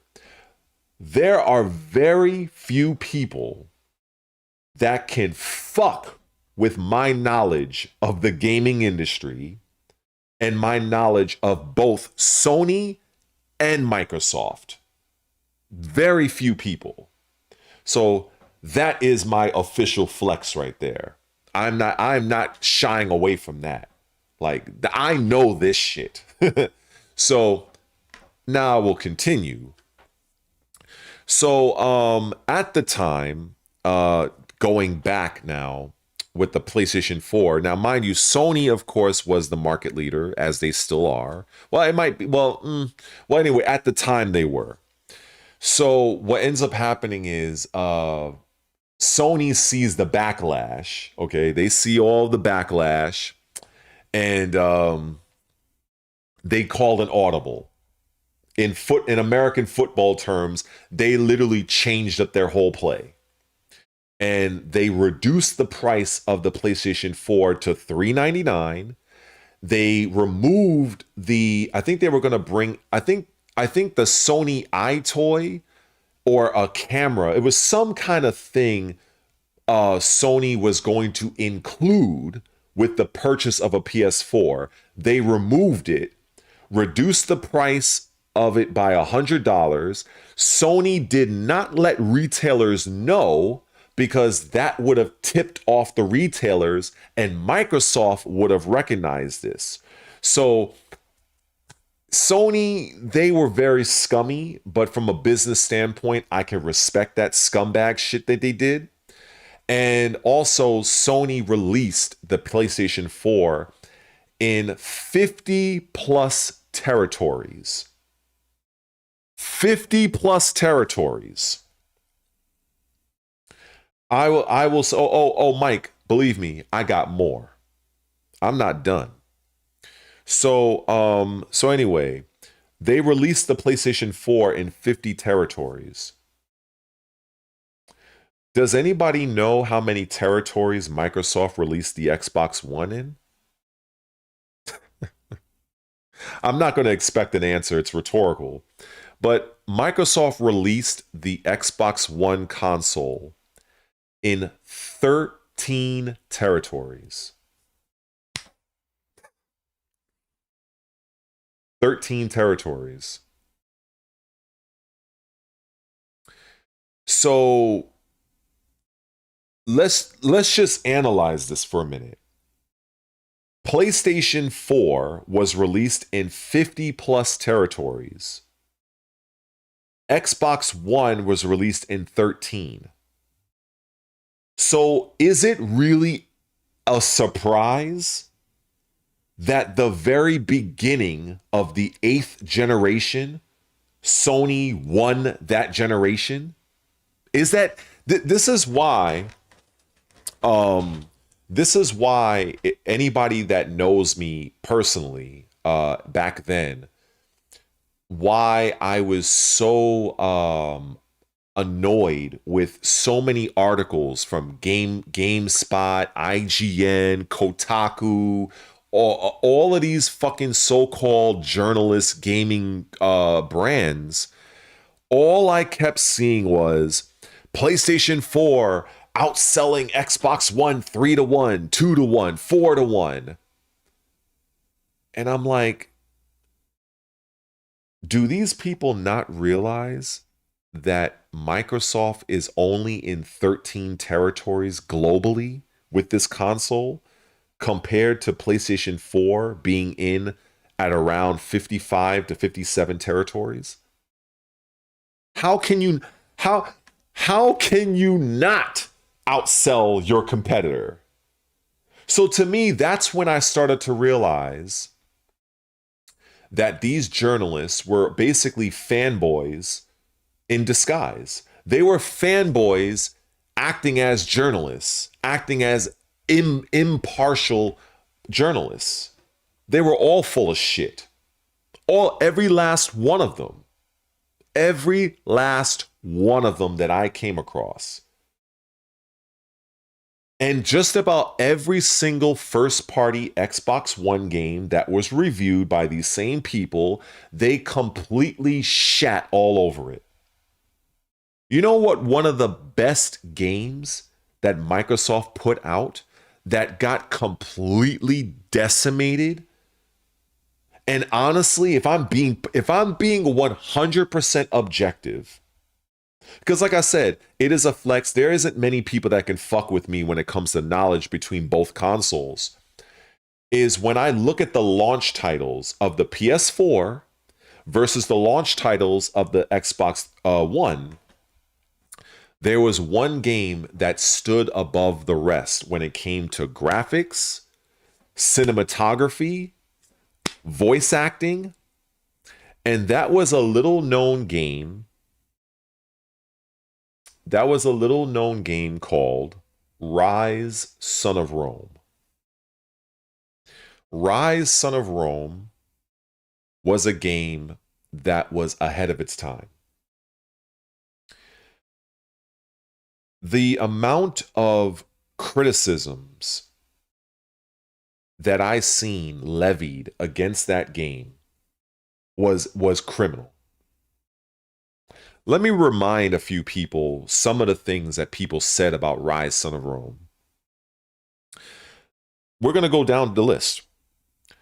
The game is too short. The game is too linear. You only use a gladius, which is a sword, and a sword and shield. What else did they say? Oh, they said it was too easy. Yeah, that's 4. They said it was a button masher. 6. They said that they didn't like the quick time events. They said the quick time events were purposeful and took away from the game. So I can go on and on and on. So it's funny whenever these so-called journalists that were really Sony fanboys in disguise, when they were talking about Rise, Son of Rome, I looked at another game that was a Sony exclusive, and it was a little known game called God of War. Now, I played the very first God of War, and all of the issues, all of the critiques that they levied against Rise, Son of Rome, I can levy the same critiques against the very first God of War. Let's see. When I first played God of War, I beat that game, the very first God of War. I beat the game inside of 6 hours. In 6 hours. So God of War is a short game. God of War is a pretty linear game. Like, it's a side-scrolling game. There's really not much path deviation, so it's linear. God of War 1 was also essentially a button masher. It's a hack and slash, call it what it is. God of War 1 was... I didn't find it too difficult. It wasn't the hardest game I've ever played. So what I'm getting at is many of the critiques that these so-called journalists gave Rise, Son of Rome in 2013, the same critiques. Oh, and how could I forget God of War's quick time events? I remember in playing God of War that in order to kill a Medusa, the snake chick that turns you to stone, in order to kill her, you had to go into a quick time event on your PS2 controller and rotate the analog sticks to rip her head off. And I remember that if you didn't do that, the Medusa would actually recover, regain a little bit of health, and you had to re-kill the character again. That's what I remember. So we're going to forget that God of War had quick time events in the game. Okay. Let's put that to the side. And also recognize that when God of War first came out, that game got nothing but 9s. Some have even got 9.5. So you mean to tell me that all of the same issues that you so-called journalists had with Rise, Son of Rome in 2013, where you guys gave that game, I've seen some outlets gave that game a 4 out of 10. That was crazy work. Most publications giving it a 6 out of 10.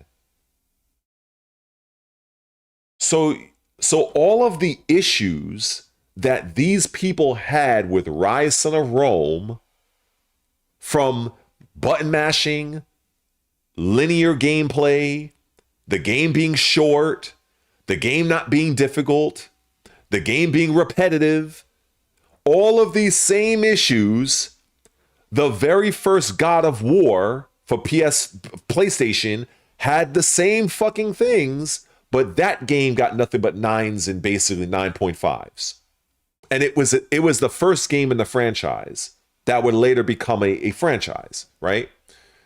Now, I take nothing away from God of War. I love the franchise. But the double standard was fucked up. So what ends up happening is these same so-called gaming journalists, which were basically PlayStation fanboys, they essentially killed Rise Son of Rome so bad that the developer just they went away from it. Rise Son of Rome was not given the same opportunity to grow the way they gave God of War 1, which eventually turned to God of War 2, 3, and so on. I never forgot that. I never forgot it. You can literally watch Rise Son of Rome to this day on some Deontay Wilder shit to this day. And you can watch the cutscenes of Rise Son of Rome, and it will be like you're watching a fucking movie. To this day, the voice acting, the cinematography, the lip syncing, the body movements, it is some of still to this day, some of the best I've seen. And I've seen everything. I've seen Detroit Become Human. I've seen Heavy Rain.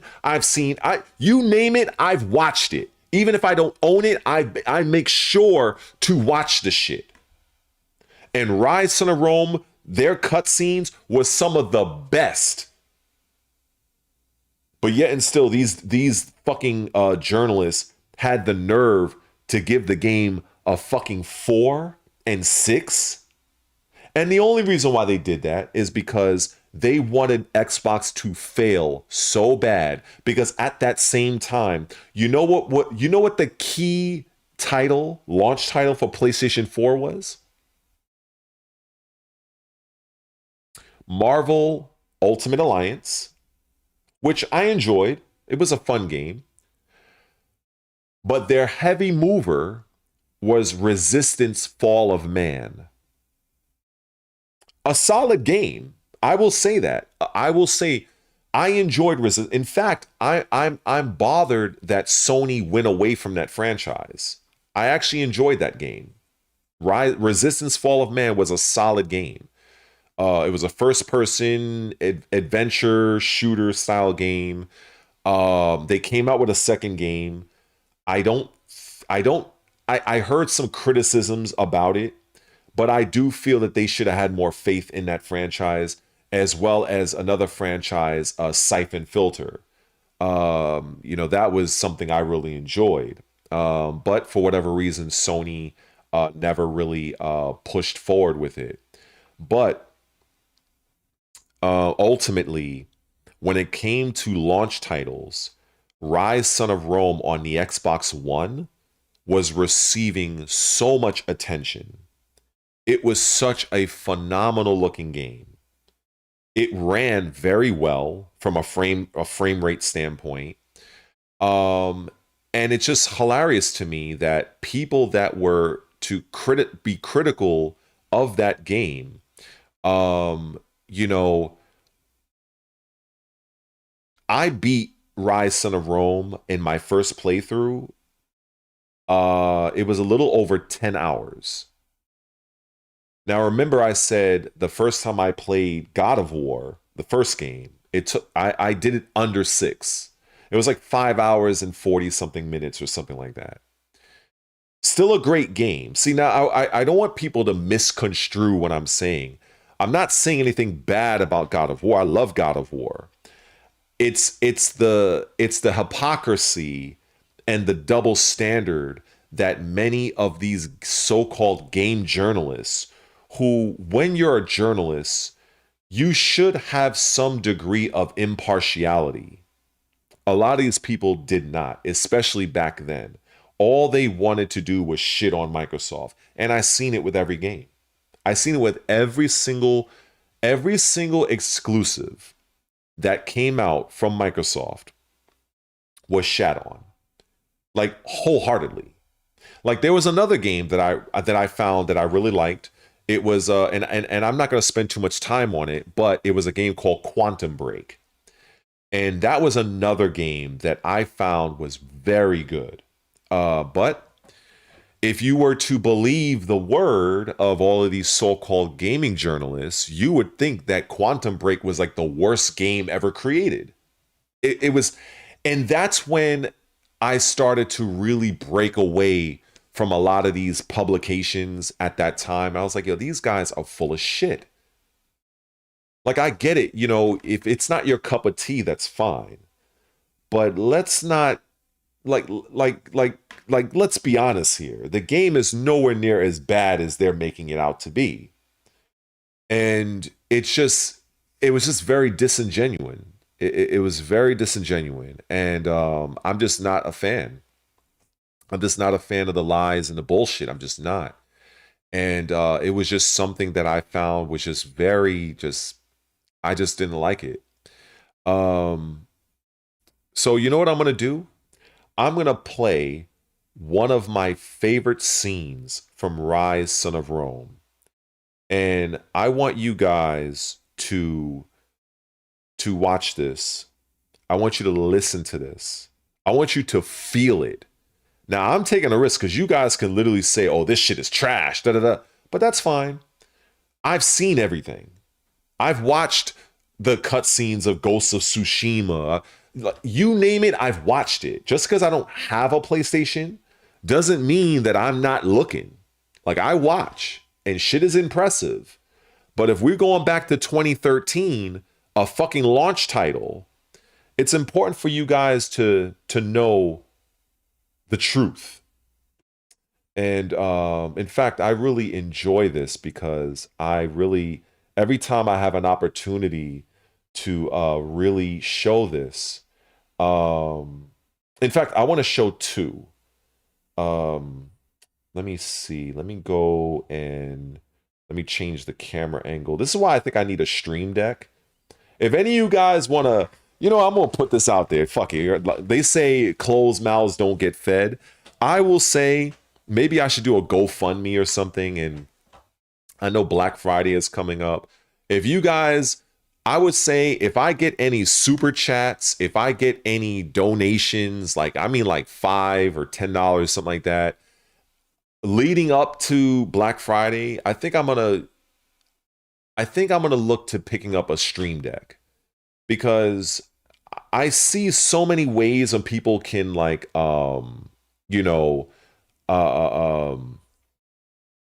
manipulate the stream and do cool things. So that will be something that would be on my to buy list. So, you know, I'm just putting that out there. You know, if you guys want to, you know, help a brother out, you know, or contribute, you know. But anyway, let me get to this, because I really want to show this. Because believe me, I so enjoy this. All right, let me X out of my Instagram. Let's go to YouTube. And okay, so Rise, Son of Rome meets his father. Okay, so let me go here. And okay, so now it's only 1 minute and 45 seconds. In fact, I thought it was longer than that. But I want to show this. In fact, I want to listen to this. And I want to try to break down a few of the things that I see that maybe some of you might not notice. Okay. So let me make sure I got all this straight. Let me X out of that one. Okay. OBS is showing. Okay. Oh, let me move my little camera. It might be in the way. Let me unlock this. And that.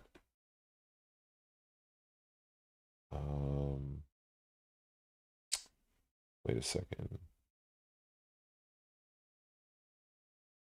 Oh, okay, here we go. So I think I'll move it up here. Yeah, let me move it this way. And okay.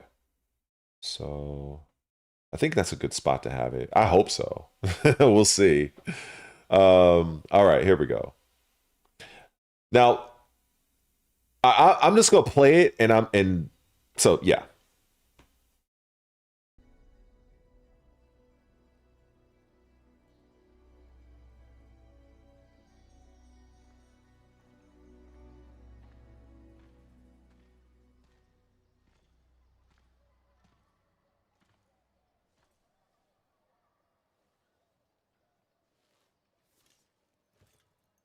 Father. Marius? It's good to see you again. How do I look? Every inch the Roman soldier. You look fine, my son.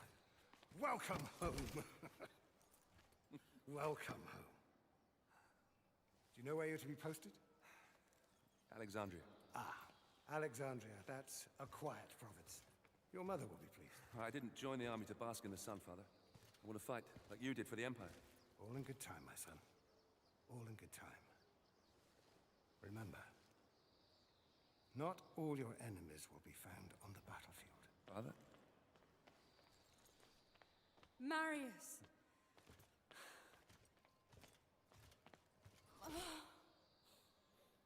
Let me look at you. So handsome. Mother, please. Your sister is eager to see you. You will see her soon enough, my love. For now, I wish to speak with our son alone. Fine. I shall go and find your sister. Is there something troubling you, Father? We will talk in good time. For now, let's see what you've learned. So what I wanted to highlight and illustrate is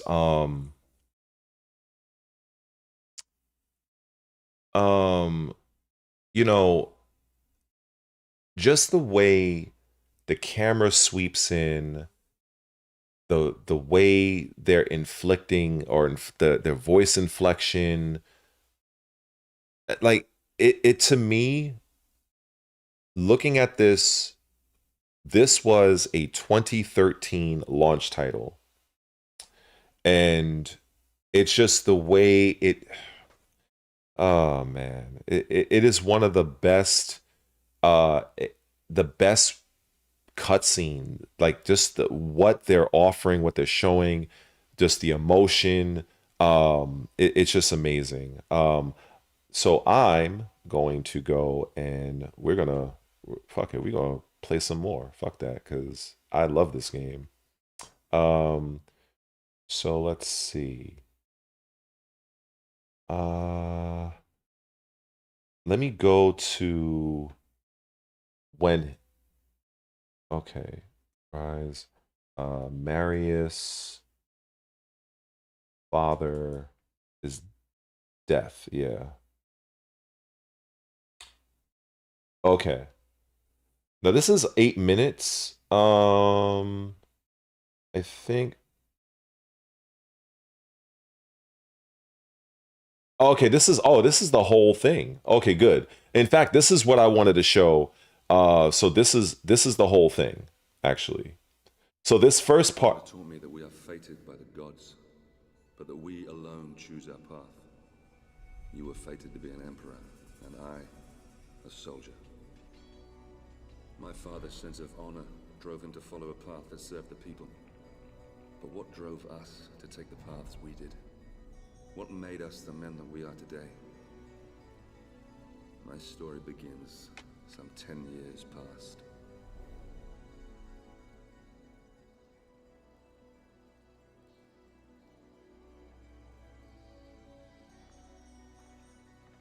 So this part I can kind of skip ahead.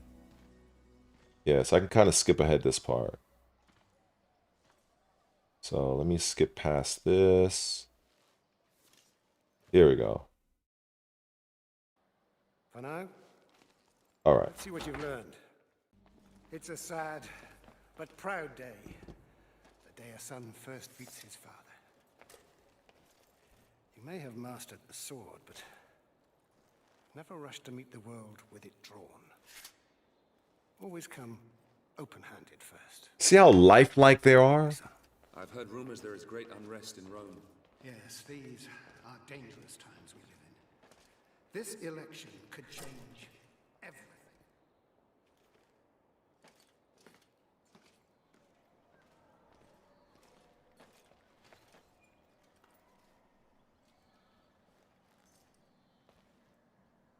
I'm giving this to you as your grandfather once gave it to me. When your time comes to command men of your own, think back on what I'm about to tell you. Legend says that Damocles was a great warrior.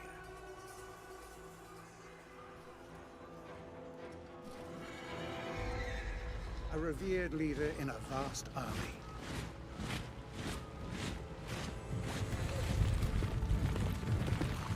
During a massive battle, his cowardly commanders abandoned him.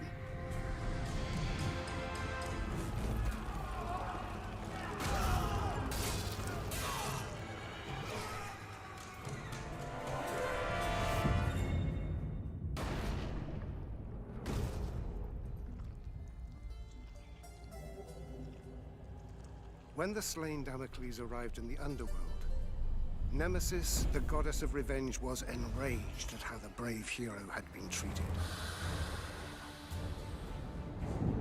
She allowed Damocles to return to the world as a vengeful spirit, a ghostly, black-armored centurion who would hunt down and kill each of the generals who had wronged him.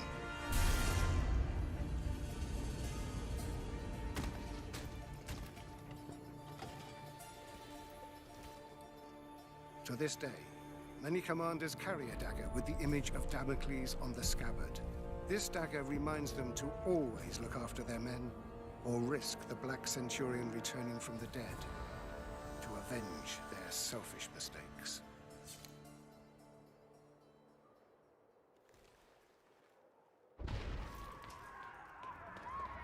Septima! Barbarians! Follow me!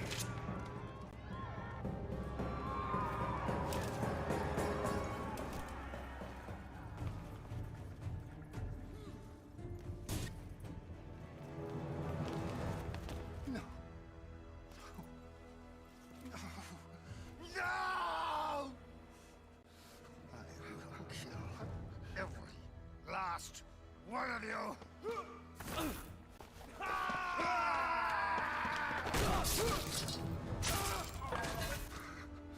All right? Kill him! Father!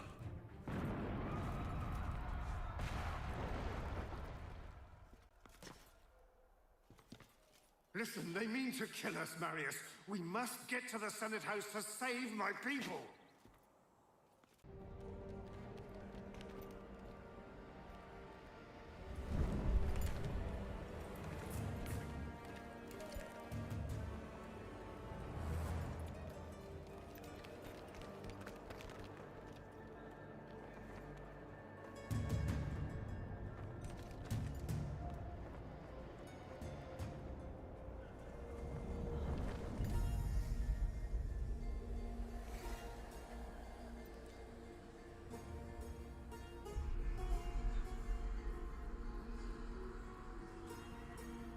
That way. There lies your destiny. Run.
You must save Rome.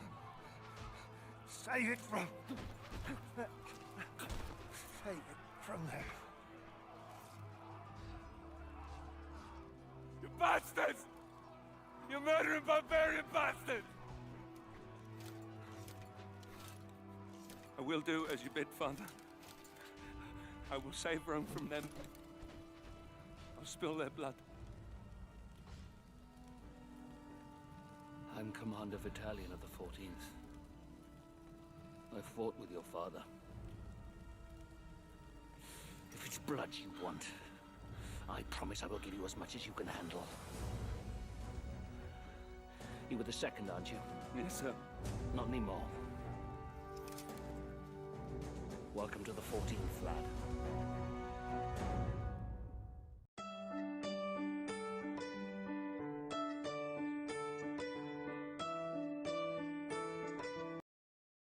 Yeah. I absolutely love this fucking game. And they just do such a they did such a great job when it came to just the presentation.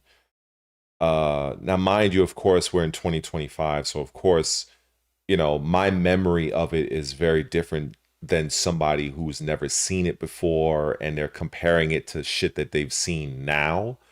But at the time of 2013, what Sony had at that time could not fuck with this game. It really couldn't. Sony's launch window, that, like, in terms of what they had, was actually not that strong. You know, obviously they would go on to outsell the Xbox One, of course, but when you really think objectively and you compare both launch lineups, Xbox actually had you know, a little bit of an edge there, and Sony, as far as I'm concerned, just didn't have a game that was that much of a graphical showcase, you know, the way that Rise Son of Rome was. It just wasn't. And it is what it is.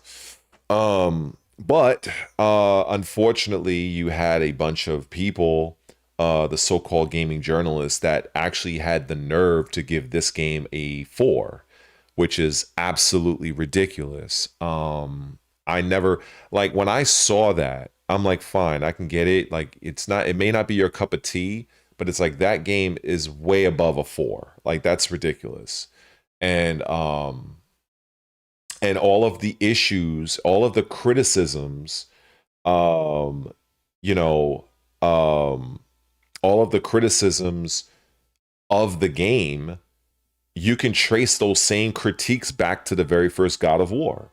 The very first God of War, like I said, was a short game. God of War 1 was linear. God of War 1 was a button mash game. God of War 1 was not exactly that.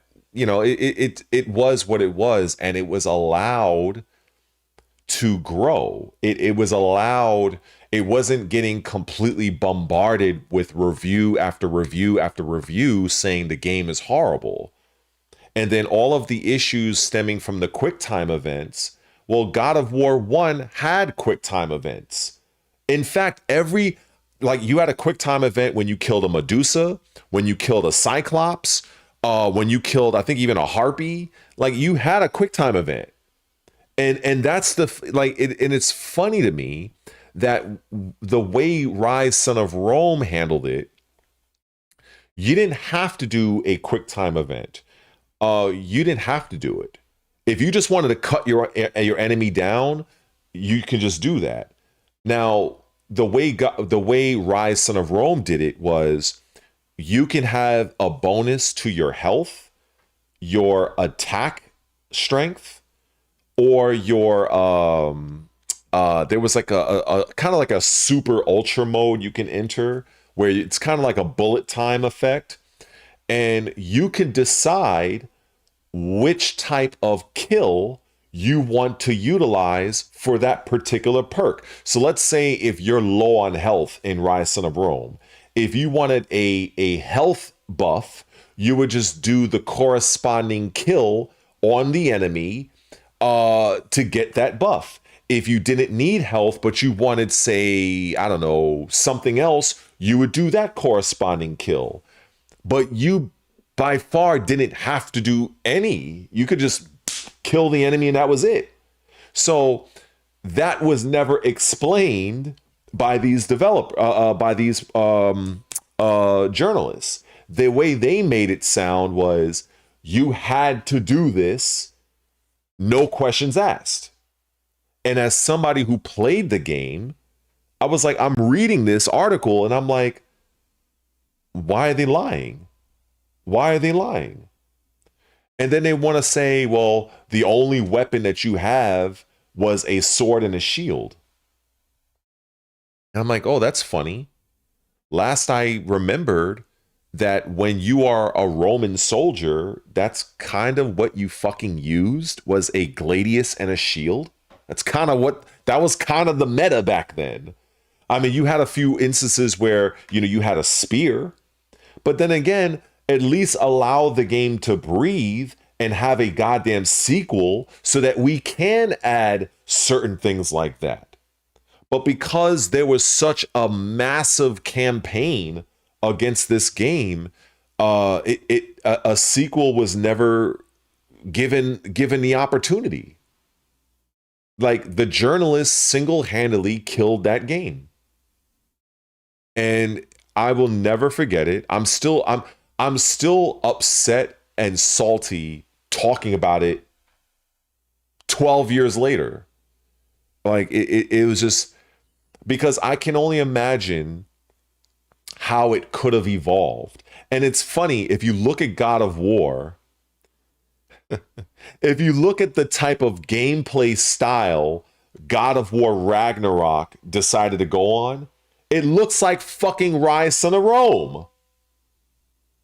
They didn't keep the same side-scrolling perspective. They went full on 3D.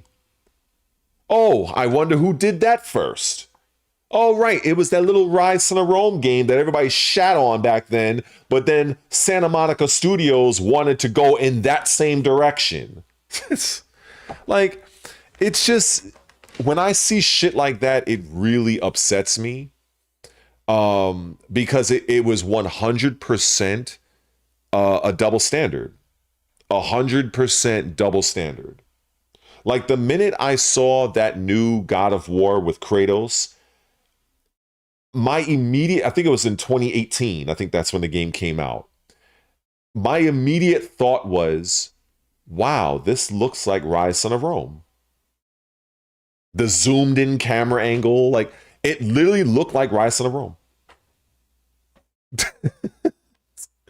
So it's just, it was really sad. And again, there's no shade toward God of War. It's just the issue for anybody that may have popped in to the stream. The issue was the double standard that a lot of these gaming journalists did and the type of influence they had. You know, they basically lied. And they did not give Rise Son of Rome its fair due. They didn't. Not at all. And for those people who said that the game was too easy, I would love it. You know, it's funny thing is, for somebody like me who played the game, I can tell that a lot of the developers, not the developers, the journalists that were saying that Rise Son of Rome was difficult or no, easy, I could tell they were playing the game on easy mode during their review. Even the footage they were using, I could tell. You know how I was able to tell? Because whenever they would get hit, I would see the amount of damage that they would lose, and I would say, okay, they're playing on easy mode. I knew that they were, and I remember leaving comments. Believe me, I was at that time, 2013. Oh, I was a very rage-filled young man at the time. I would go onto IGN and I would leave, and they probably deleted those comments back, you know, at the time. but I would leave comments saying, if you think that the game is so easy, I challenge any of your editors to play that game in the highest difficulty setting, where like 1 or 2 hits, you are dead. You have to parry. Like, I would love to see any of you play that shit live. Of course, it never happened, of course. And it was just crazy work, man. It was crazy work. And I think now that I have my own little platform here, I'm going to stream that game. I'm going to play Rise Son of Rome. And I don't care if I'm the only one viewing my shit in the chat. I'm going to enjoy that game because I want to have a playthrough on my channel that I done. The closest thing I have is something I've done on a very old YouTube channel that I no longer post to, where I did a bit of a highlight video. And yeah, but I would say Rise Son of Rome was one of the great tragedies of the gaming industry, of a franchise that never was, that didn't get, like, it never got the opportunity. Whether or not it would have succeeded, who knows? But the fact that the gaming journalists, that web of the industry, basically descended on that game in mass and completely destroyed it. It was completely unfair. It was unright. It wasn't right. And again, when I listen to the criticisms of the game, and I'm like, God of War, the very first God of War had the same fucking issues. So how did that game get nothing but 9s and 9.5s? But we have a showcase game years later with more advanced technology, and you give that game 4s and 6s? Like, are you serious? So anyway, man, like I said, I can go on and on about this, but it's just crazy to me. It's just wild. But anyway, I was ignoring the chat for quite a while, so let me just kind of see what I have missed. Yeah, I can see right here, Ninja Gaiden 4. Yeah. A lot of times you have people that are very disingenuous, and this is where, you know, I say it's fine to have your favorites. You know, it's fine to have your favorites. You know, some people, they don't like Microsoft. Some people don't like Nintendo. They're diehard Sony fans, and there's nothing wrong with that. You know, I will never, and I have never, thrown shade at anybody for enjoying what they enjoy. I've never done that. I don't believe in that. I think it's stupid. It's important to have competition in the industry. It's important, you know. And yeah, Rise Son of Rome, it was the game version of Troy. It was a game version of Gladiator. In fact, I feel it was more of the game version of Gladiator than anything else, just based on where the game story took you. So I felt it was a little bit more, well, I guess you could say it was probably a little bit of both, and that was great. It was really, really amazing. You know, and let me see.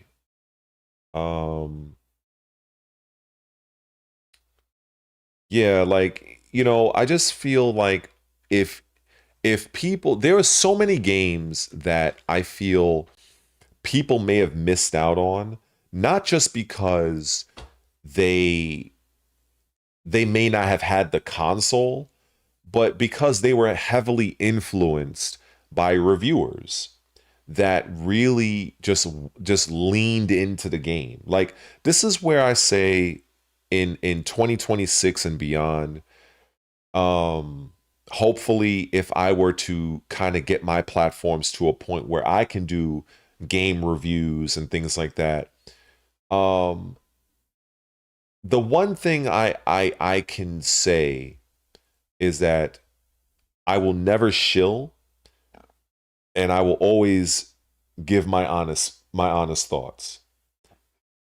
And even if it's a game that I don't like, unless it's completely like busted, like I can literally play the game and at certain point in the game, or if I do a particular something, if there is a recreatable glitch that breaks the game, that's something different.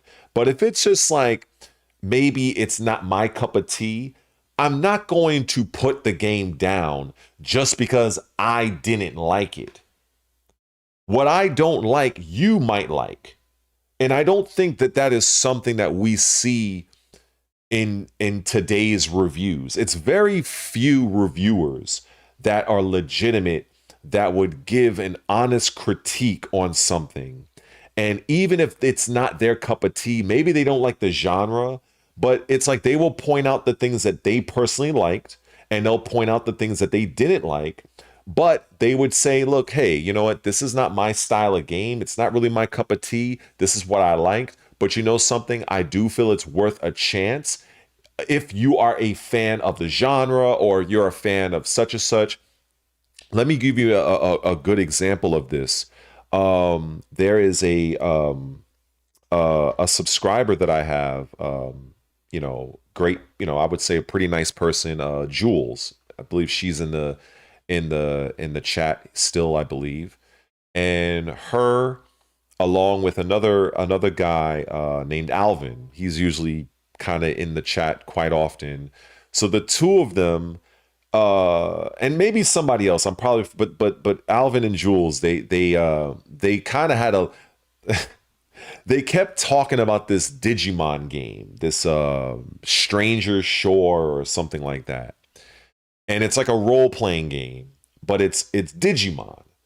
Now, I said I don't know a damn thing about Digimon. Like I don't know anything. But I played the demo, and I played it for 4 hours on stream, and I really enjoyed the game.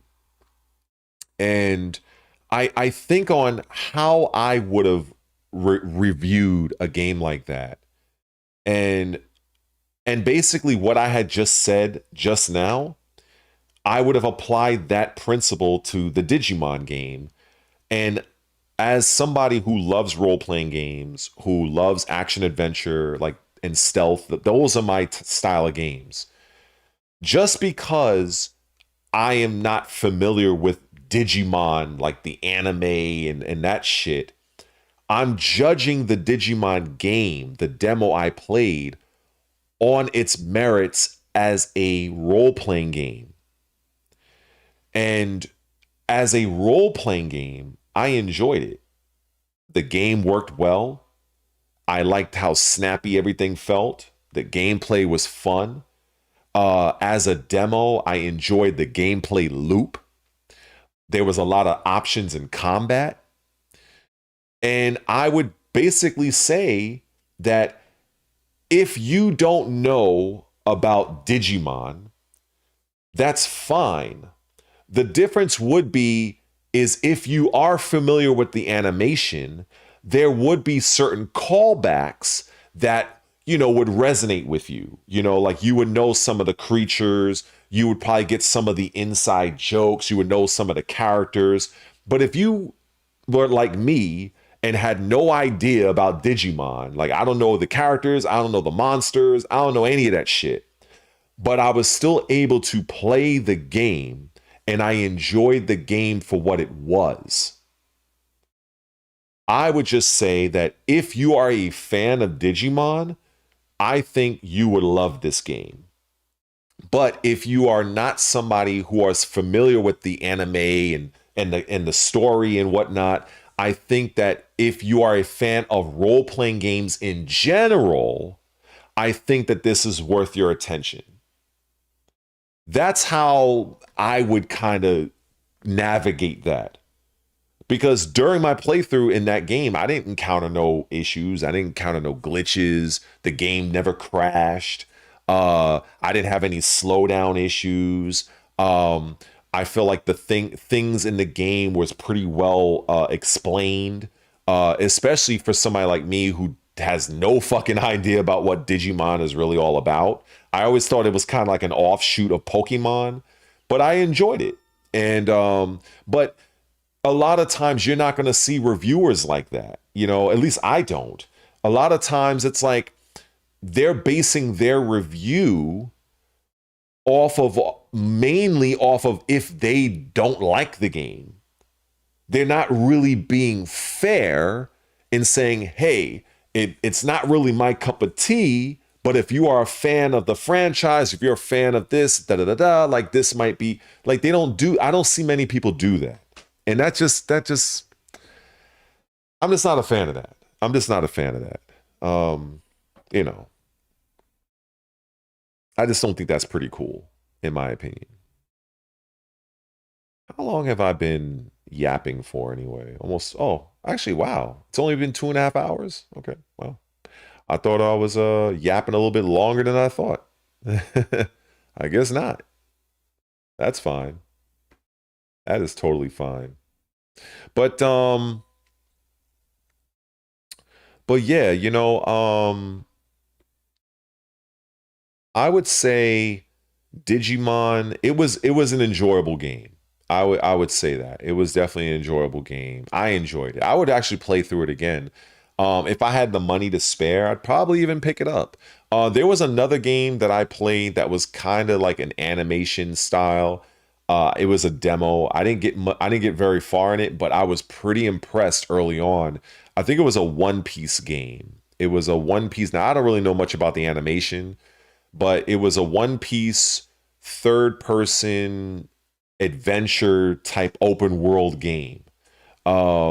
And it was pretty cool. Like I said, I didn't play it to the degree I played the Digimon game, but it was pretty cool. I gotta admit, you know, but yeah, I think, you know, when you're levying criticism against a game or product and people are like, kind of like looking at your thoughts and taking you seriously, I feel you do have a responsibility, at least in my opinion.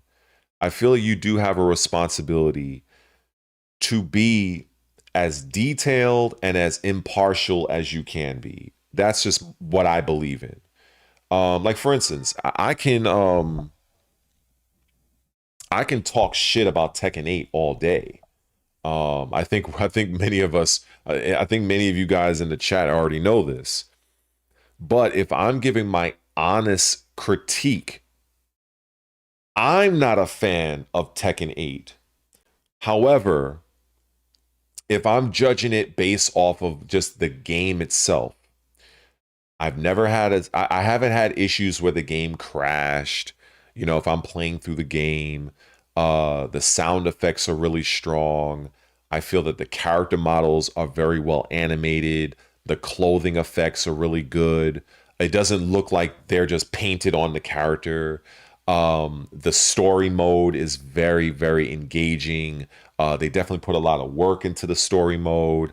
The net code is pretty strong, especially when I compare it to prior Tekkens. The particle effects. Like I can mention a lot of the good of Tekken 8, but I can also mention the things that I don't like. But the thing is, I'm also wise enough to know that if I'm giving an honest criticism of Tekken 8, the things I don't like about Tekken 8 are things that maybe you might like. So I'm always keeping that in the back of my mind that, okay, this is what I don't like, this is what I do like, but somebody out there are looking at it as, well, he doesn't like rage arts, but I like rage arts. So I have to keep that in mind so I can say, I personally don't like it, but this is how rage arts work. This is what they're designed to do.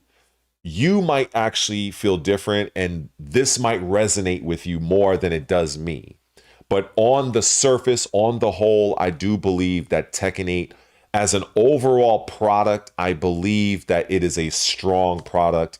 And I don't believe that if you are a fan of the genre, if you are a fan of fighting games, I don't believe that if you were to invest your money into the game, I don't think you would be that disappointed. I think it is well worth your attention. That is how I would basically go about that. But if I'm just talking shit for content purposes, yeah, I'm gonna lean heavy on that game. You know what I'm saying? But yeah, like that's just how I look at it.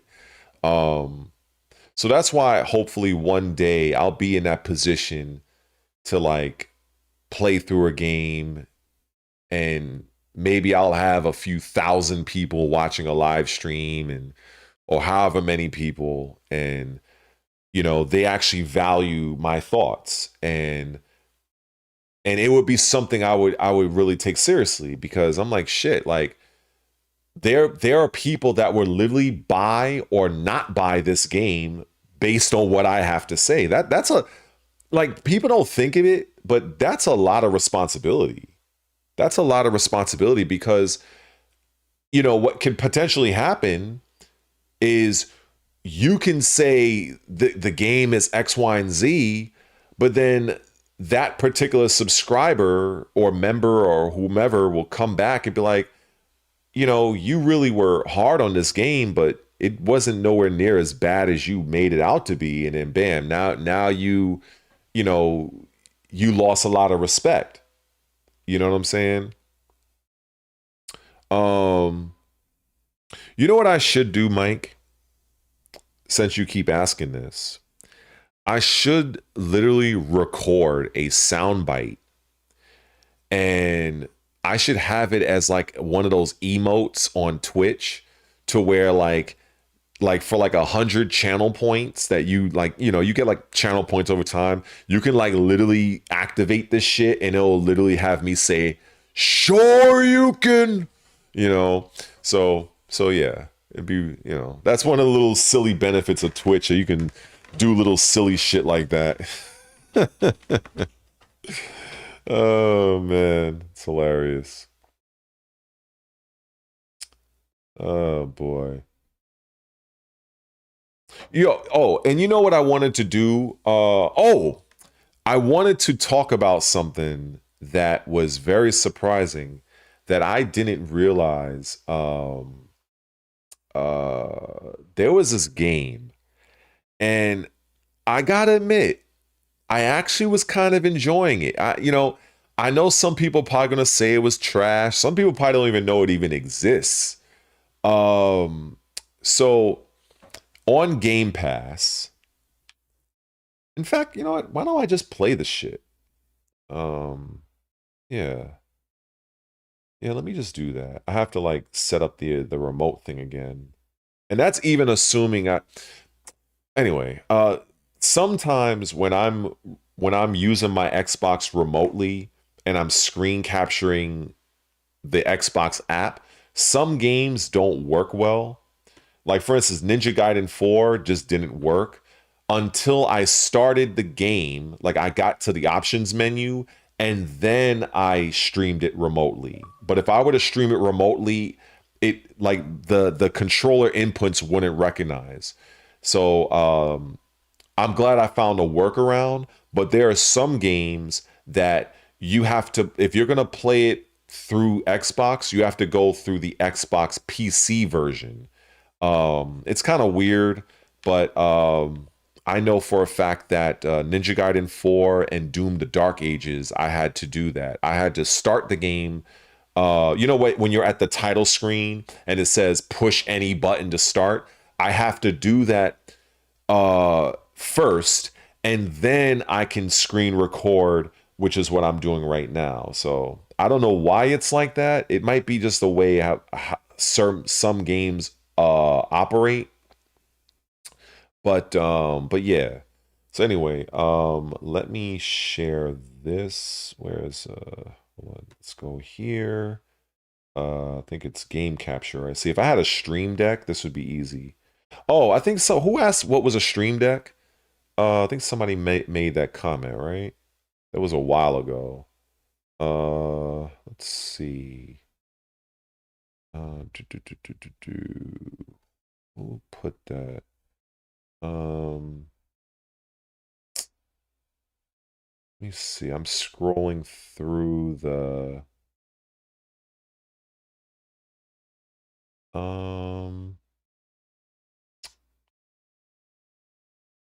Oh, it was Mike Willis. He didn't know what a stream deck was. Oh, okay.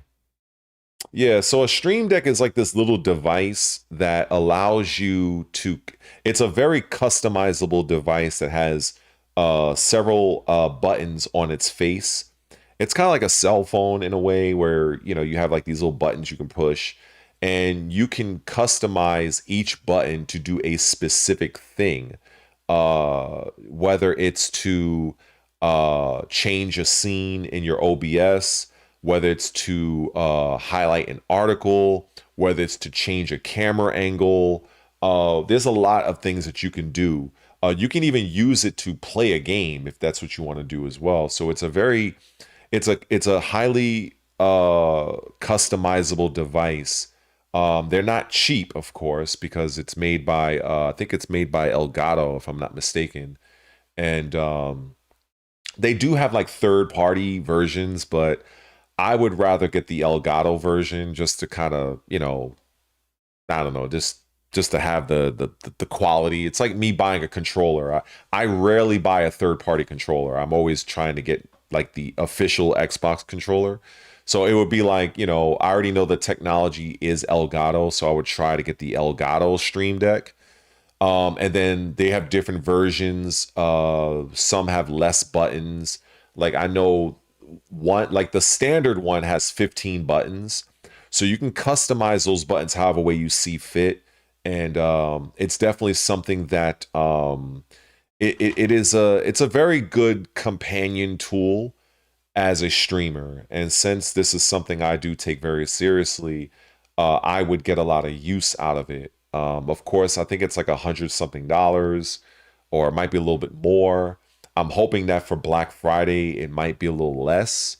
And so I would try to put a few dollars toward that, and just see if I can get one. But yeah, that's basically what that is. Let me see. Let me go to my game capture. Right, so I'm sharing that. And let me see. Maybe I'll move my webcam down a little bit. Let's see. I'll just move it here. Or something like that. So yeah, this game right here, Battletoads. I've had this, I don't even remember when this game came out, but yeah, this game didn't really get such a strong reception. So as you can see, I played 54 minutes of it so far. I was very surprised. I was very surprised. Let me see. I mean, it's definitely no Shredder's Revenge. I mean, this game is godlike. But it's pretty decent. I kind of enjoyed it. And the art style, some people may not like the art style, but I can appreciate it. It popped, it looked great. The colors were amazing.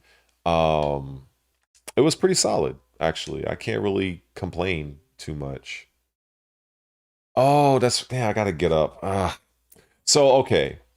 So I tend to offload some games that are not Xbox Series X style games. I usually put them on an external hard drive that I have connected on into my system. But sometimes I guess the connection sometimes gets severed. So I have to get up and unplug it and replug it back in. So now I got to get out of my comfortable warm bed and I got to walk on over to fucking do this. Oh boy. All right, let me make this happen real quick. All right.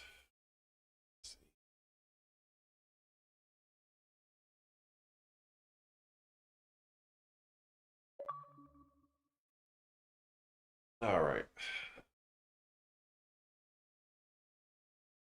So get back in comfy mode. Running the covers. It is not fucking around with New York weather right now. Fuck that. You know, nice and comfortable. All right. Okay, so now I should be able to play it now. All right. So yeah. So, you know, I know it's not everybody's cup of tea, but I thought it was pretty solid.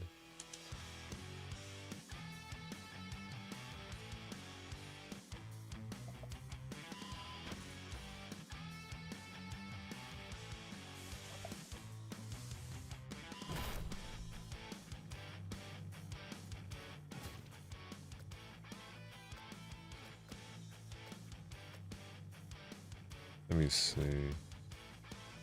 I'll start from the beginning.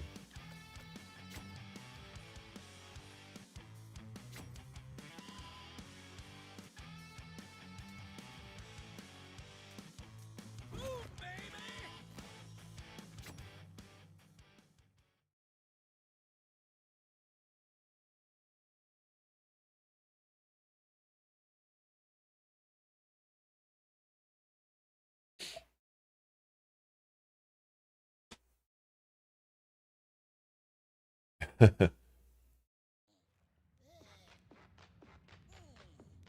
a bad guy is great. Cool hideout, fancy hoverboards. And no one can tell me to wear a shirt. Oh no! It's the mega famous Battletoads, including Zitz, the leader, Pimple, the strong one, and Rash, the sunglasses one. Don't forget Best Kisser. Enough talk. It's time to... Best kisser? Why are you the best kisser? Maybe because I practice on my hand all the time? That just means you're the best at kissing your hand. Come on, there's more goons outside.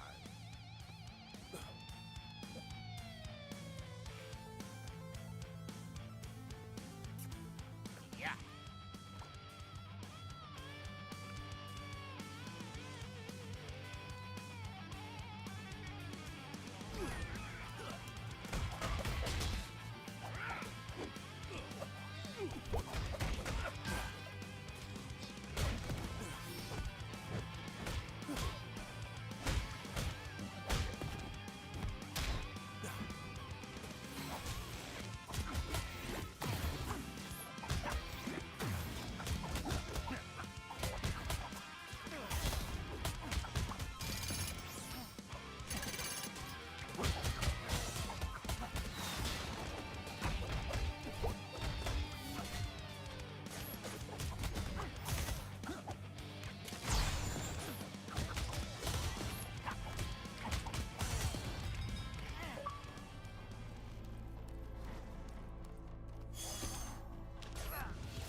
Look out!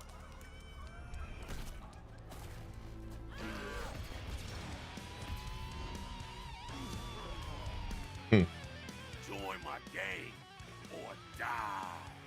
We offer competitive wages, dinner insurance, and paternity leave. No wait, Dork Shank!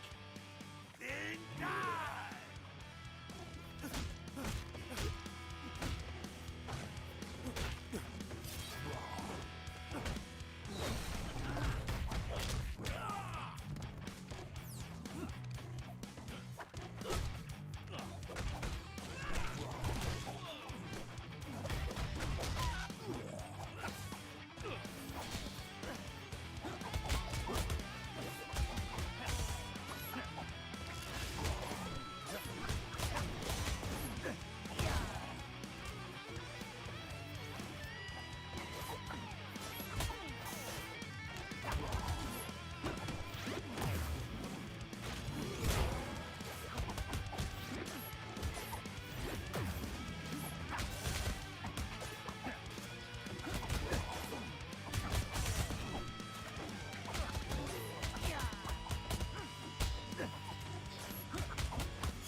Is that it?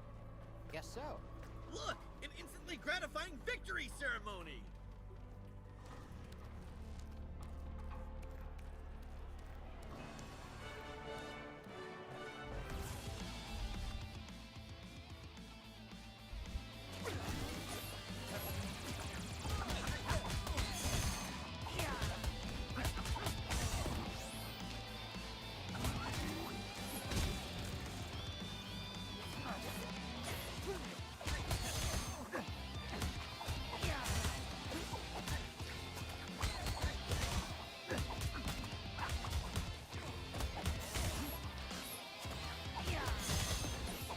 But you can, I like that you can use their tongue to kind of bring them to you, or you can bring them, or you can bring yourself to them.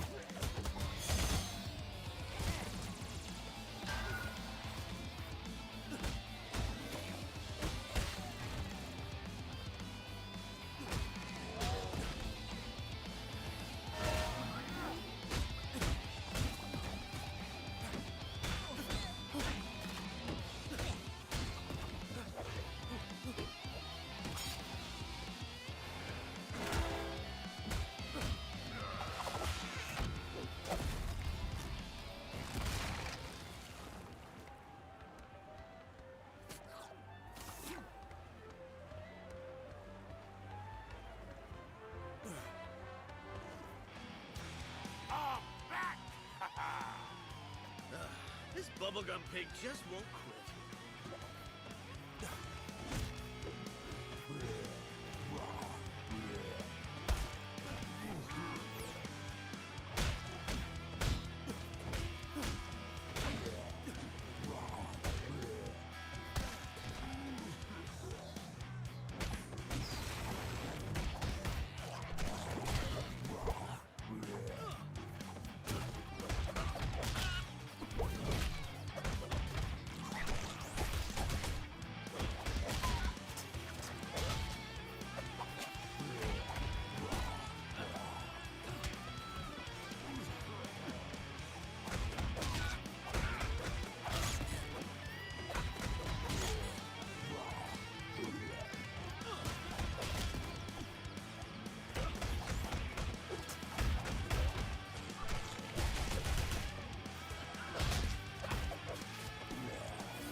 pitch bubble.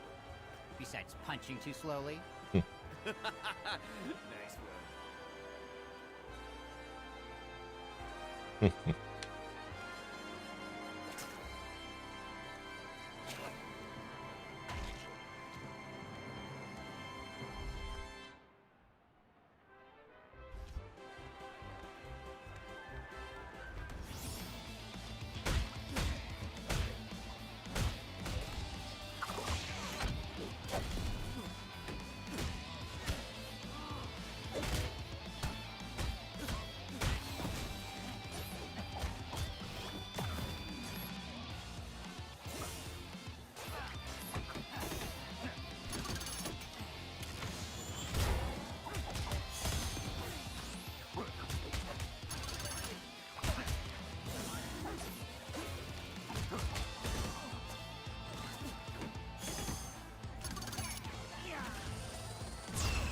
Time's a charm.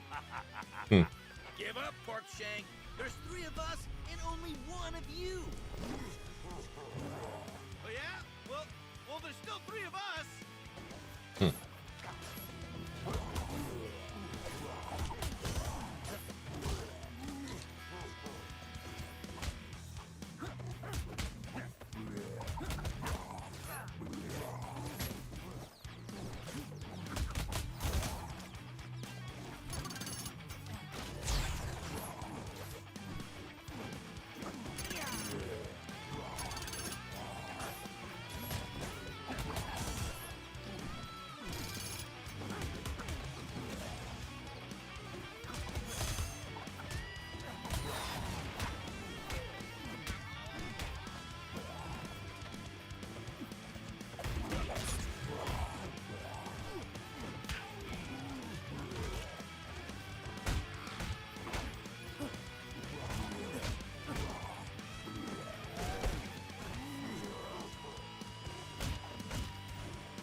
finally pass into the afterlife.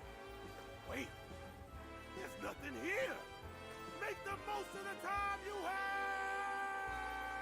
have. Yikes. I don't think he's coming back this time. Oh, well, sucks to be him. On with the celebration!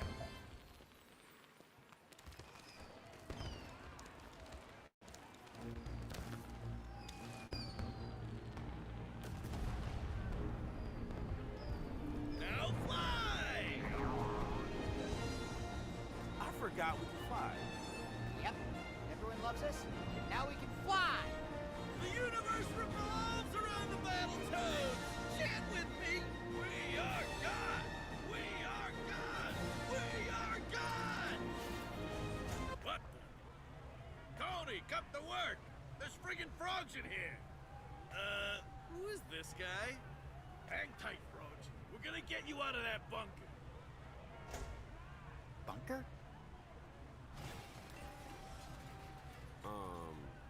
We are gods! We are... No, not this time. Just me.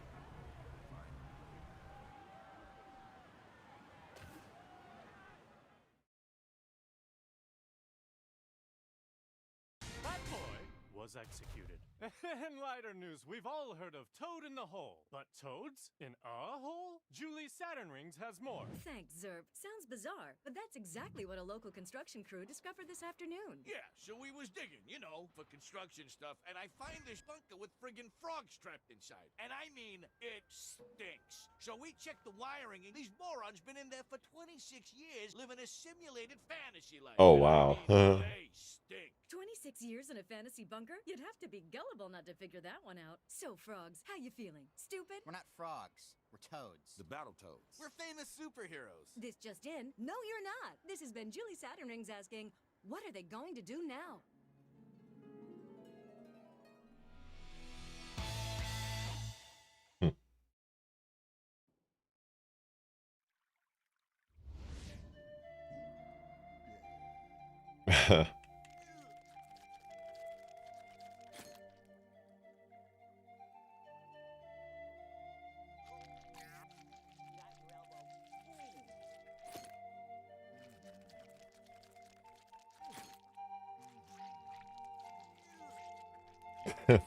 This is ridiculous.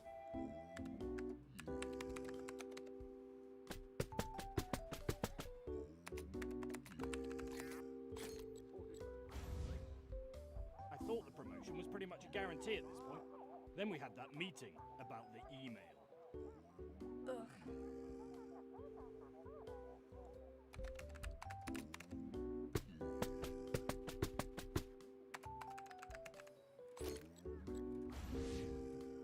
And I told him I don't care about games from the 90s. Some things are just meant to stay buried forever.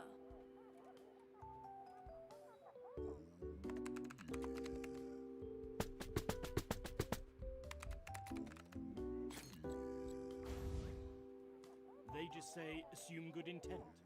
Oh wait, that weird lizard guy is looking.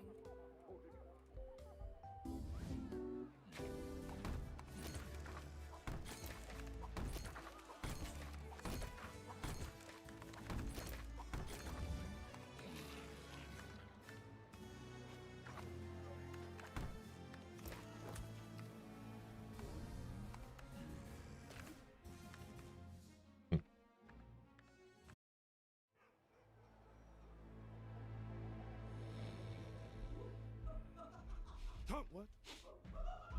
Psst, Zitz. What? I think we're being robbed. So? We don't own anything worth stealing. You're right. I'll go apologize. Knock, knock. Sorry, we're poor. Oh, it's just Rash wearing a diaper. I solved it!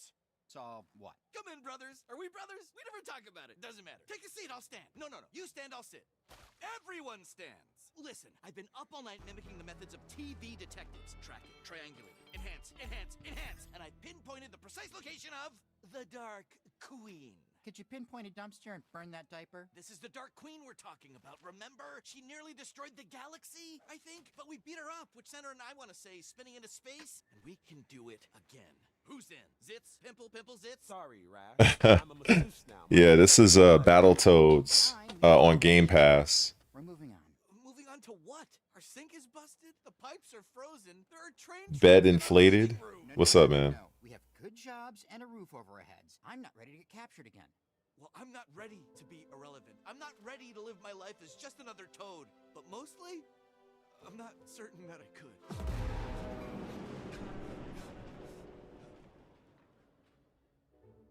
Okay, Rash, we're in. Let's go build you a brand new audience. You really mean it? You're damn right I do. Now, where do we find the Dark Queen? Not where, when. Time travel? No, we'll leave when I've cleaned myself up. Then we're renting turbo bikes, baby! Woohoo! Battletoads reboot!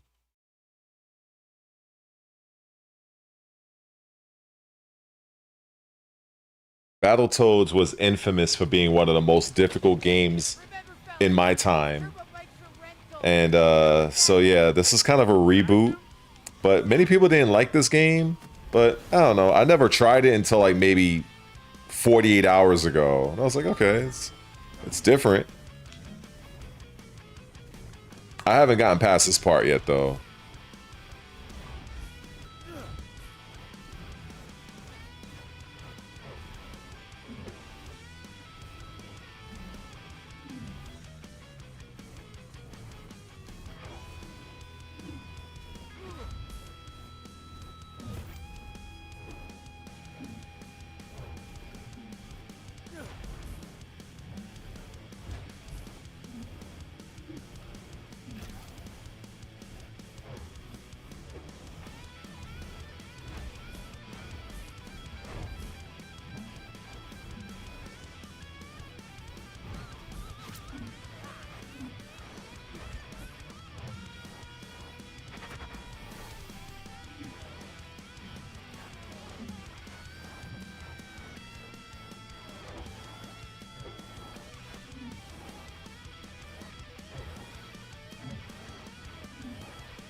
Ah.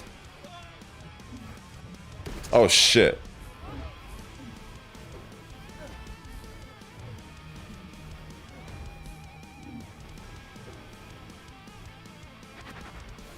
Hey Battletoads, it's Chet from Chet and Son's Turbo Bike Rental. My sensors indicate you're driving like a bat out of heck, and dang it, if you don't slow down, I'll have my sons post nasty rumors about you. Well, it is a game based off of a game that was from my era as when I was a kid. So it definitely was a, you know, Battletoads is very old.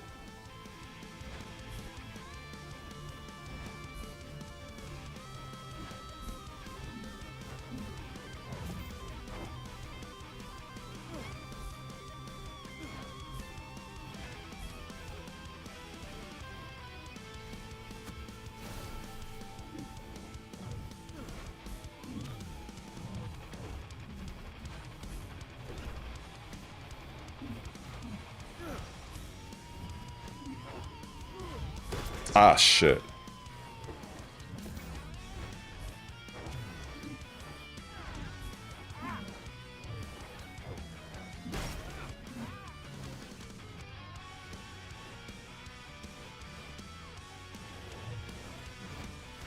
Ah, you fuck.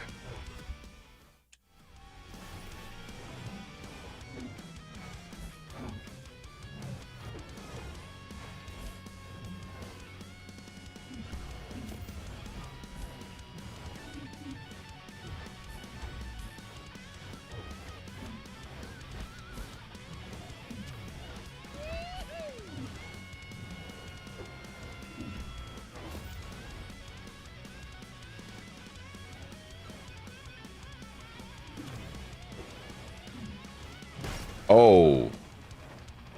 Oh, come on. Oh my god, yo. Oh man, that's crazy.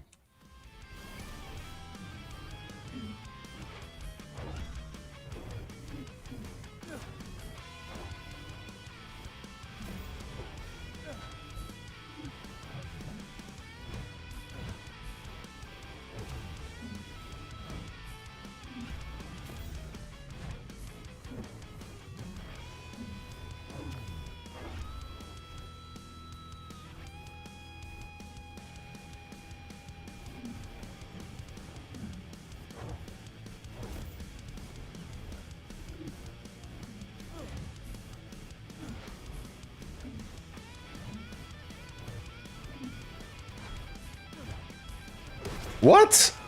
Oh shit.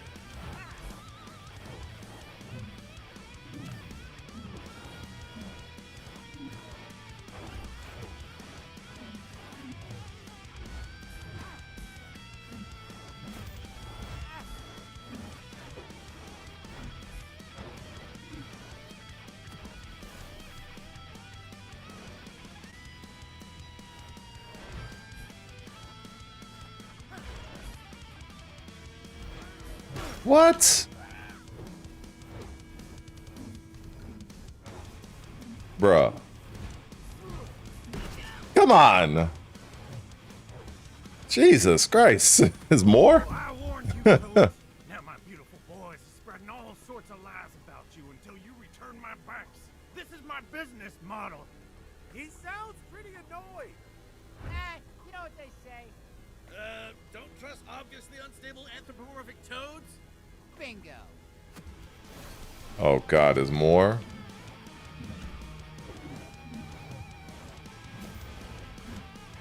How was I supposed to make that?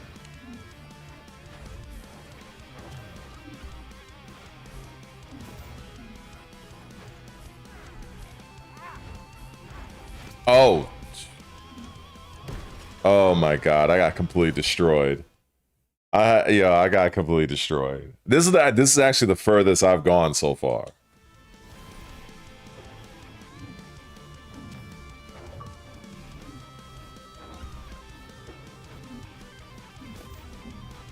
Shit.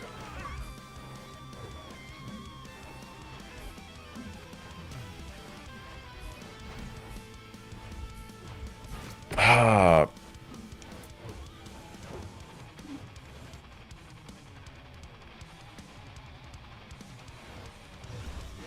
Yo.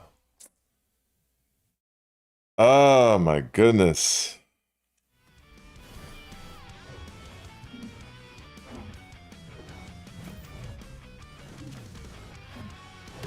I don't know how. Okay. That's like a death trap right there.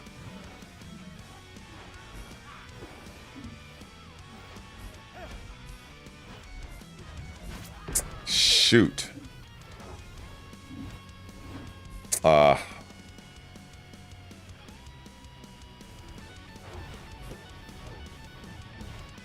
What? Oh my god, bro. This is very... Well, at least I don't have to wait forever to start it again.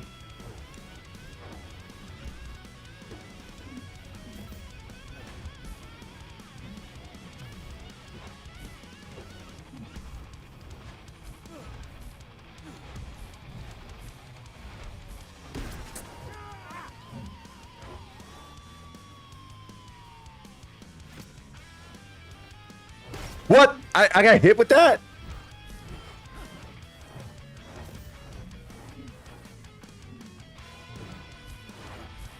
Come on. Oh, come on, Red.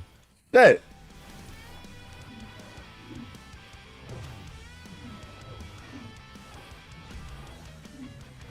Oh, I probably missed that.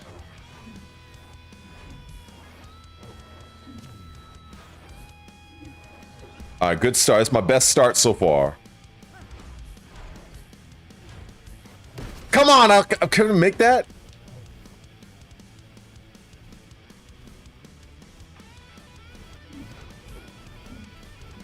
Oh, shit.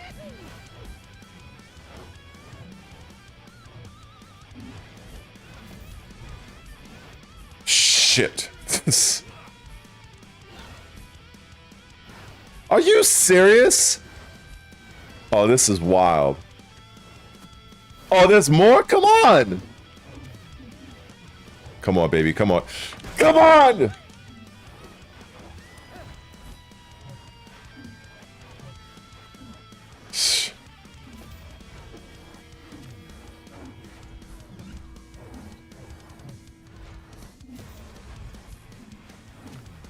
Oh!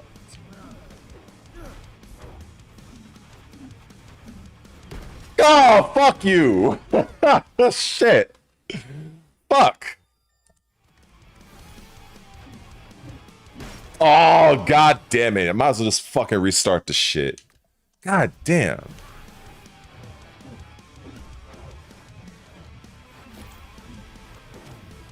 What? Oh, for fuck's sake, yo.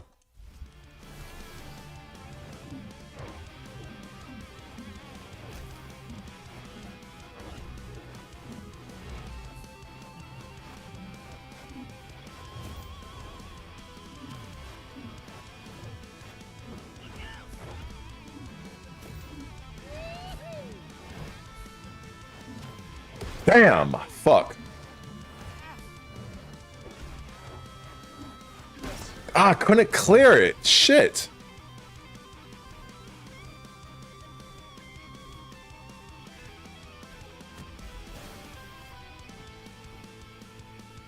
Fuck, man. Now what's this about? Wait. Wait, I gotta do this? Oh, this is crazy. Yo, how long is this fucking level? Shit.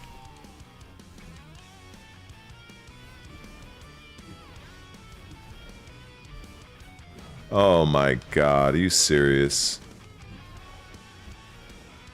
Come on. Come on, Red. Come on, Red. Come on.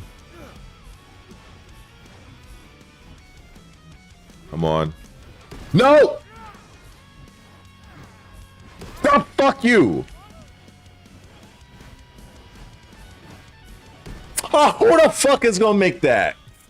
Oh my god, bro.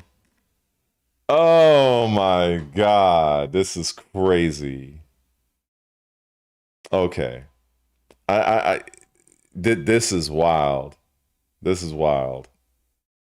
Oh my goodness. Okay, I need a moment. I need a moment. Definitely need a moment real quick. That's crazy. Okay. All right. Yeah. Yeah, that was wild. Okay. We need a moment to reset.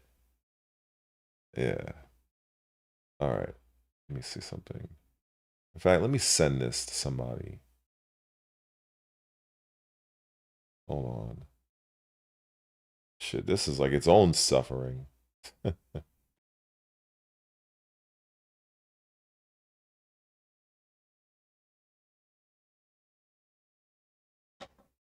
right, let's oh wait.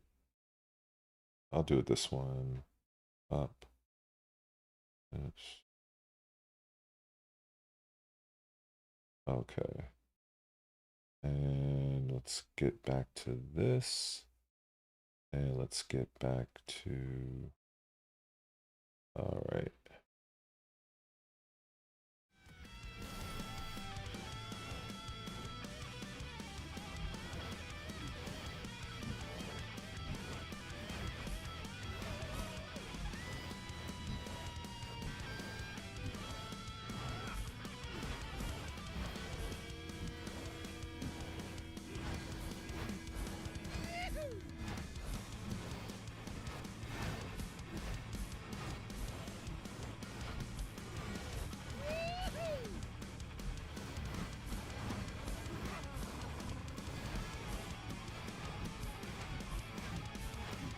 Come on, Red. I think I got it.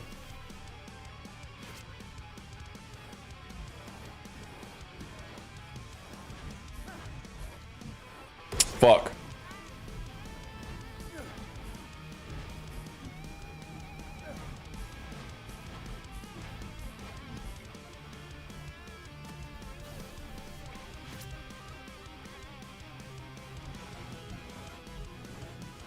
Oh, you...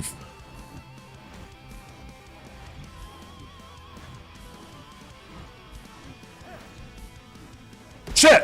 Fuck.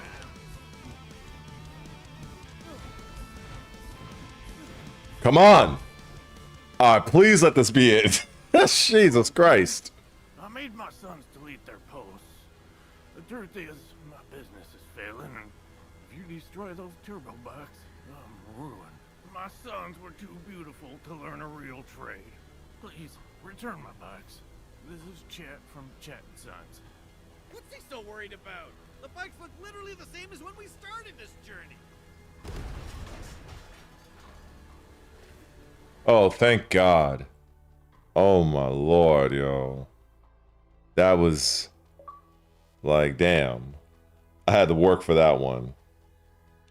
I had to work for that one. Jeez.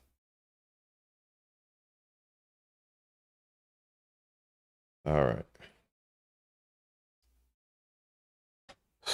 Boy, oh boy.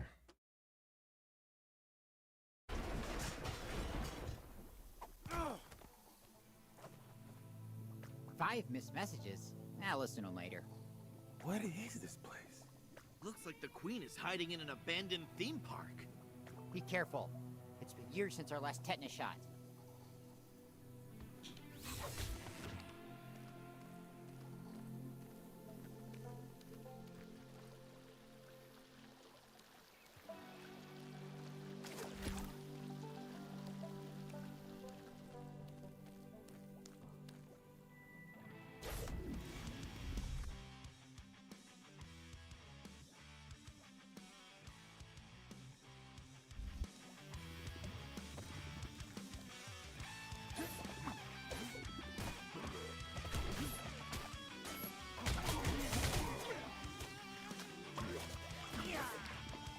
All right.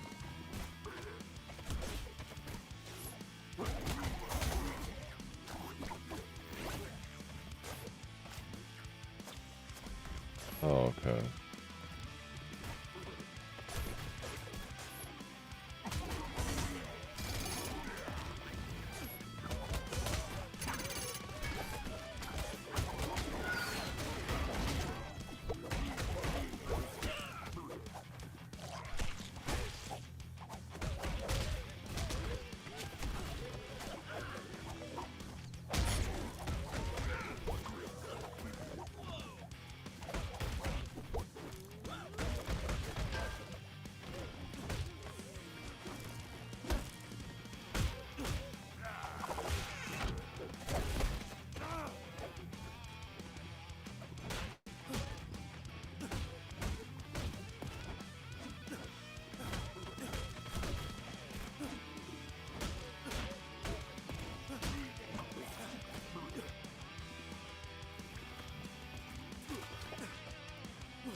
Genshin Impact.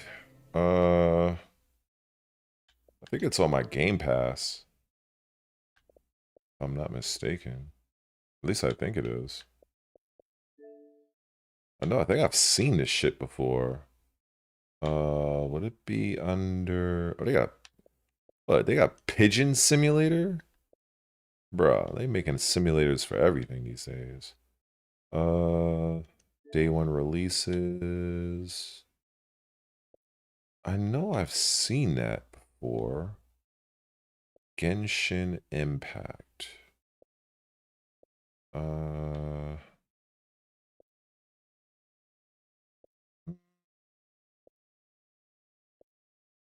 Pretty sure it's on Game Pass, but no, I haven't played it, but I think I've seen it.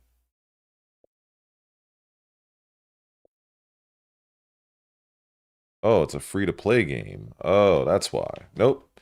Don't think I've played that one. Yeah, I've not played that.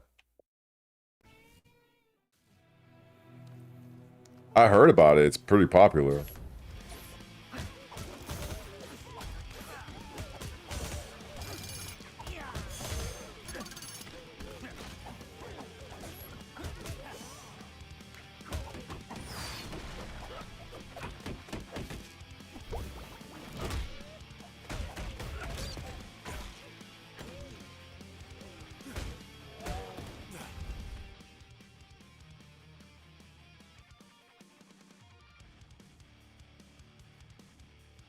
Left trigger. Oh, it's a new move. Oh, wow, I get spit bubblegum? That's crazy. Huh.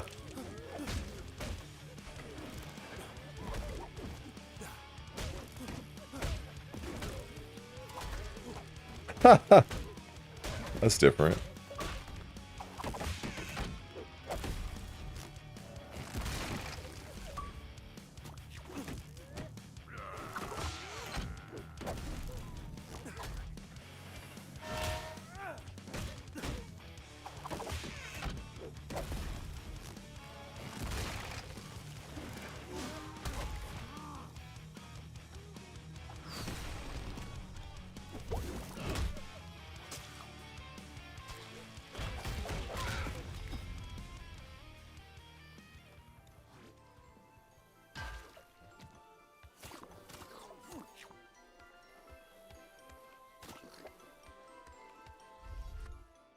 Spit shot. Bubblegum works on more than just enemies. Interesting.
So pretty much most of the characters, you can pretty much tag in who you want using the directional pad. So left, right, down. You can do that anytime. You got your standard 3-hit strike from this guy. 1, 2, 3, 4. Everybody has their own like little attack string. They got their launchers, launches you in the air. Now I got like these special powers if I hold the left trigger. So basically the tongue allows you to bring an enemy towards you, or you can bring yourself to the enemy. If you hit the left bumper, the A button, it allows you to spit bubblegum. It's definitely wacky.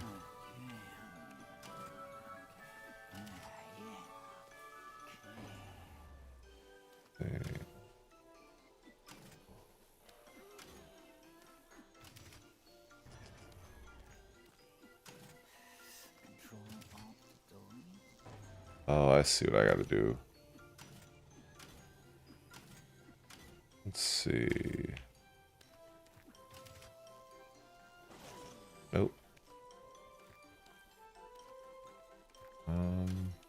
Oh wait, now that might work. Oh, there we go. That was pretty cool.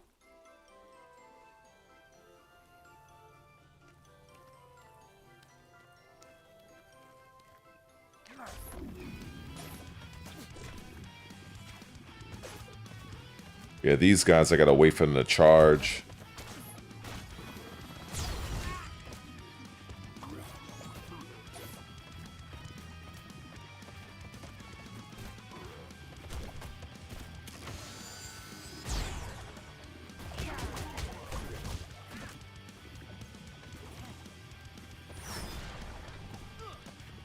Right trigger is a dodge.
Tongue rings. What's this now?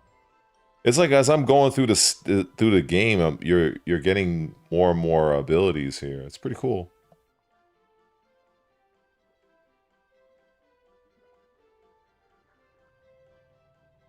Octopizzo?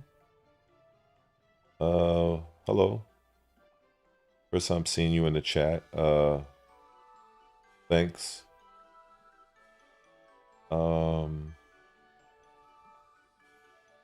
Let's see. So left trigger B. Let's see what this is all about. Wait. Oh, okay. Wait. How do I do this? Oh, wow.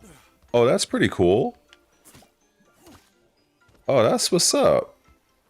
Huh. Huh, I've never seen. Wow, okay, that's different. Huh.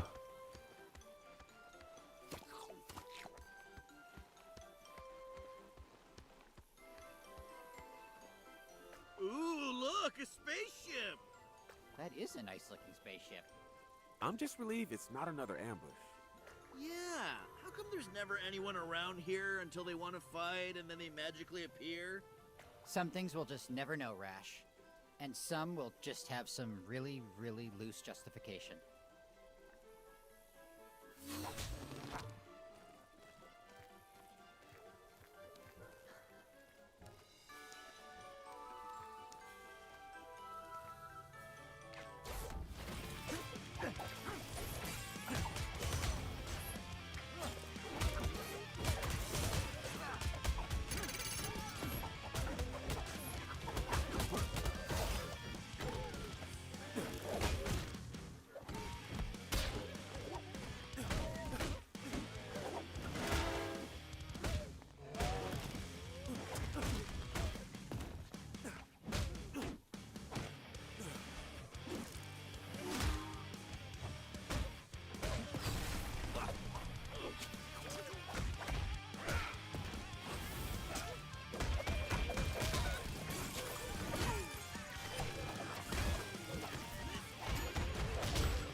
Oh.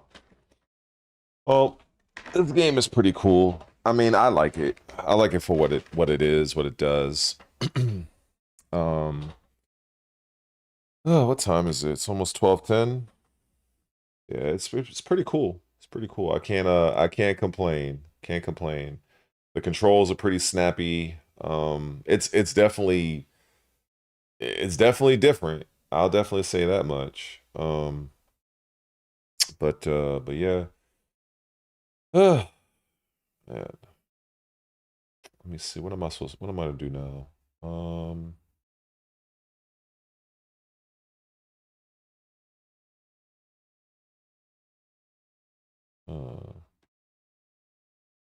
right. Oh, I appreciate it, Octo. I appreciate the well wishes and whatnot. And but yeah, bed inflated. I am pretty good. I'm pretty done. I am about to hop off of this. I've been at this for about 3 hours. Hopefully everybody is doing well. Hopefully you guys will enjoy. Cedric, yes, you are late. You are 3.5 hours late, but it's fine. I think at some point I'm gonna have to start doing some kind of schedule. I know I've said that to a few of my subscribers. It's just something that I want to have something that I can commit to, because I don't want to be like, yeah, I'm gonna be scheduled on a Monday at like 1 p.m. and then all of a sudden something comes up. So I don't know. I have to figure it out. But yeah, so I will be back on definitely later on today, because right now it's 12:12 a.m. Something I want to do, I actually want to work my way through the Black Ops 6 campaign, because I've actually never done it. And given the fact that Black Ops 7 comes out literally in 48 hours, so I felt like, you know what, I'll probably get through that. There's still Ninja Gaiden 4, of course. So yeah, there's a lot that I got to take care of. And but yeah, I got to get to it. But I think I'm going to go to the bodega, get me something to eat, get me something to drink, and stretch my legs, 'cause I've been lying here for almost 4 hours. But anyway, I appreciate you guys tuning in. Hopefully you guys will tune into the next one. And with that being said, I think I am out of here. You know, it would be nice if people, I would say it would be nice if people did give a like, whatever, and all that, subscribe, given the fact that my last video, I actually lost about 12 subscribers because I decided to speak out against a bullshit fraud person that was elected as my city's mayor. And because I made a video about it, and I was just kind of giving my facts, giving my receipts, showing articles, newspaper clippings, you name it. It wasn't just me hating for the sake of hating. I end up losing, I think it's about 13 subscribers now. So, you know, it is what it is, you know. But yeah, the channel is Red Related, and I think I'm gonna start saying my little slogan more often, which is, I speak on things that relates to me, and if they happen to relate to you, then please consider subscribing or joining one of the memberships, because my channel is not Tekken something. So my channel is literally Red Related. I'm Red. And I guess my premise is I'm speaking about things that may or may not relate to you. And so maybe, I guess, that one video where I was talking about the fraud that became mayor, I guess maybe that set people off. Maybe that triggered some people. I don't know. But yeah, it is what it is, man. I would love to see who unsubscribed, but YouTube decides to kind of have it in a way where you can't. It's like how YouTube disabled the ability to see how many dislikes a video has. But if you are using a Google Chrome extension, you can download something that will allow you to see the dislikes. However, there's no way to really see who unsubscribed, but I have a feeling who did. It was basically a bunch of liberals that didn't like the fact that I was criticizing a terrorist sympathizer that basically only worked about 3 years in his entire life. And yeah, so I literally leaned in on that guy. And the video is on my channel. It's on my YouTube channel. You'll definitely see it. It was the last video I posted. And that shit literally lost 14 subscribers, 14, 13 or something like that. But it is what it is. You know, I lost subscribers even when I was talking about the Charlie Kirk assassination. It's like, maybe these people just want me to just talk about Tekken all day. Maybe that's what it is, but I'm not going to do that. So most of my content is gaming related, even though I do have a passion for fitness as well, but I kind of sprinkle that in here and there. But it's just wild to me that that happened. But it is what it is, you know. But yeah, man, I'm gonna just relax for the rest of the night, and I'm gonna keep on pushing, man. 2026, I'm very optimistic for it, and hopefully maybe one day I'll get to those little higher level standards, and but time will tell. All I can do is just do the best I can, you know. But yeah, man, it's just wild. It's just wild. Like, and you know, the thing is, it would be different if, and even that is annoying, but it would be different. Let's say if I made a video where the thumbnail is showing I'm talking about Tekken, or I'm talking about, you know, something else, right? Let's say the focus was Tekken. If in the video I start talking about cakes and cookies, I can kind of understand. I kind of, sort of. But if the video, like the fact that I was speaking specifically about the mayor, my thumbnail is about the mayor. So that means that those people didn't have to watch the video. They could have literally saw the video on their timeline and ignored the video. So if those subscribers were like, we only like Tekken, we only like X, Y, and Z, then all right, well, I got videos on the channel about that. So my thing is, my suspicion is they watched the video, they probably are liberals, they probably voted for the guy that I'm against, and believe that this guy is going to somehow give New Yorkers free buses, freeze everybody's rent, and give free childcare for parents. Like, you can't be that naive, but I'm believing now. I think people are. So I gave proof that the New York, I don't know how other states are, but in New York City, a mayor in New York City does not have the authority to do those things.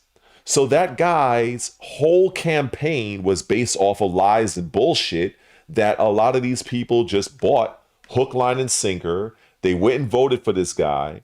And then what do you know, a day after his election, he goes and makes a video and a press conference begging people to donate to his campaign. Like, I'm like, what the fuck? I've never seen such a thing. But this is what people want to support.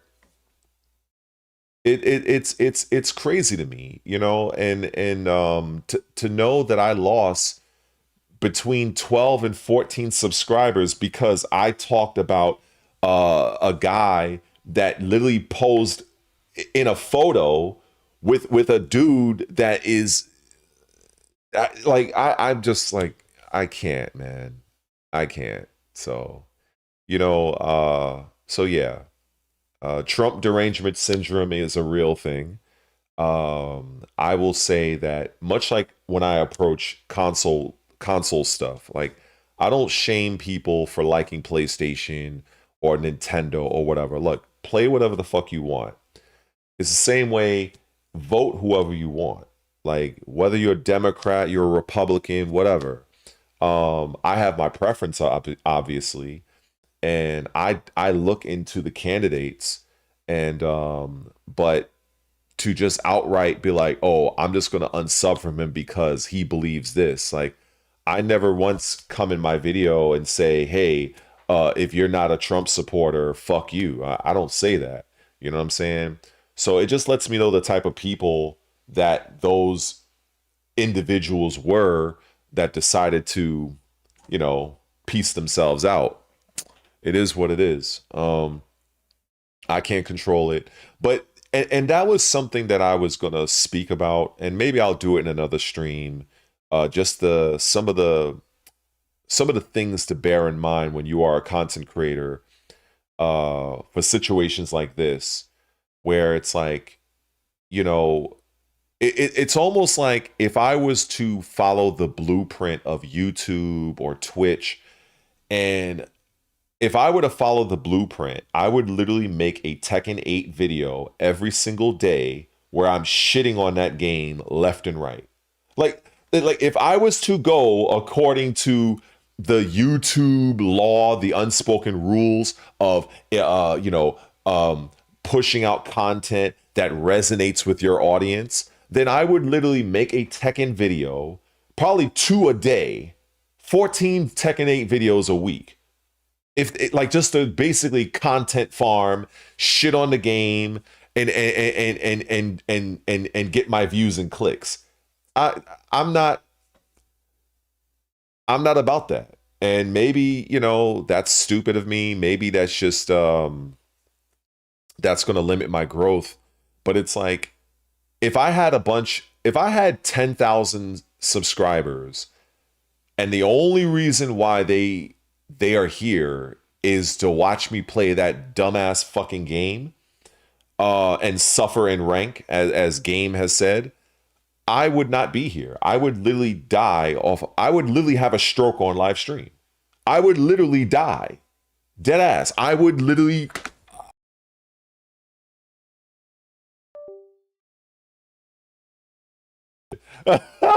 Holy shit. Yo. Oh shit, the camera froze when oh, that was a moment. That was fucking hilarious. Holy shit, that is wild. Okay, that is worth a stream marker. Fuck that. Oh man, that was crazy. But that's how I feel. Like, I would literally die on live stream. Some random scrub. I would probably be in the middle of getting what is it? What do you call it? The Tekken God Supreme.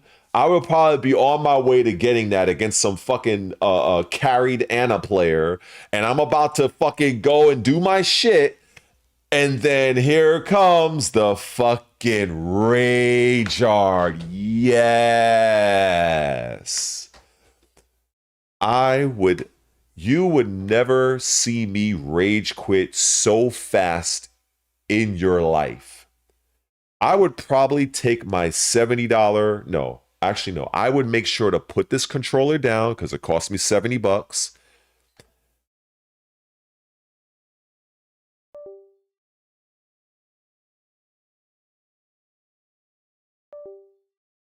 You know what it is? It's because my USB.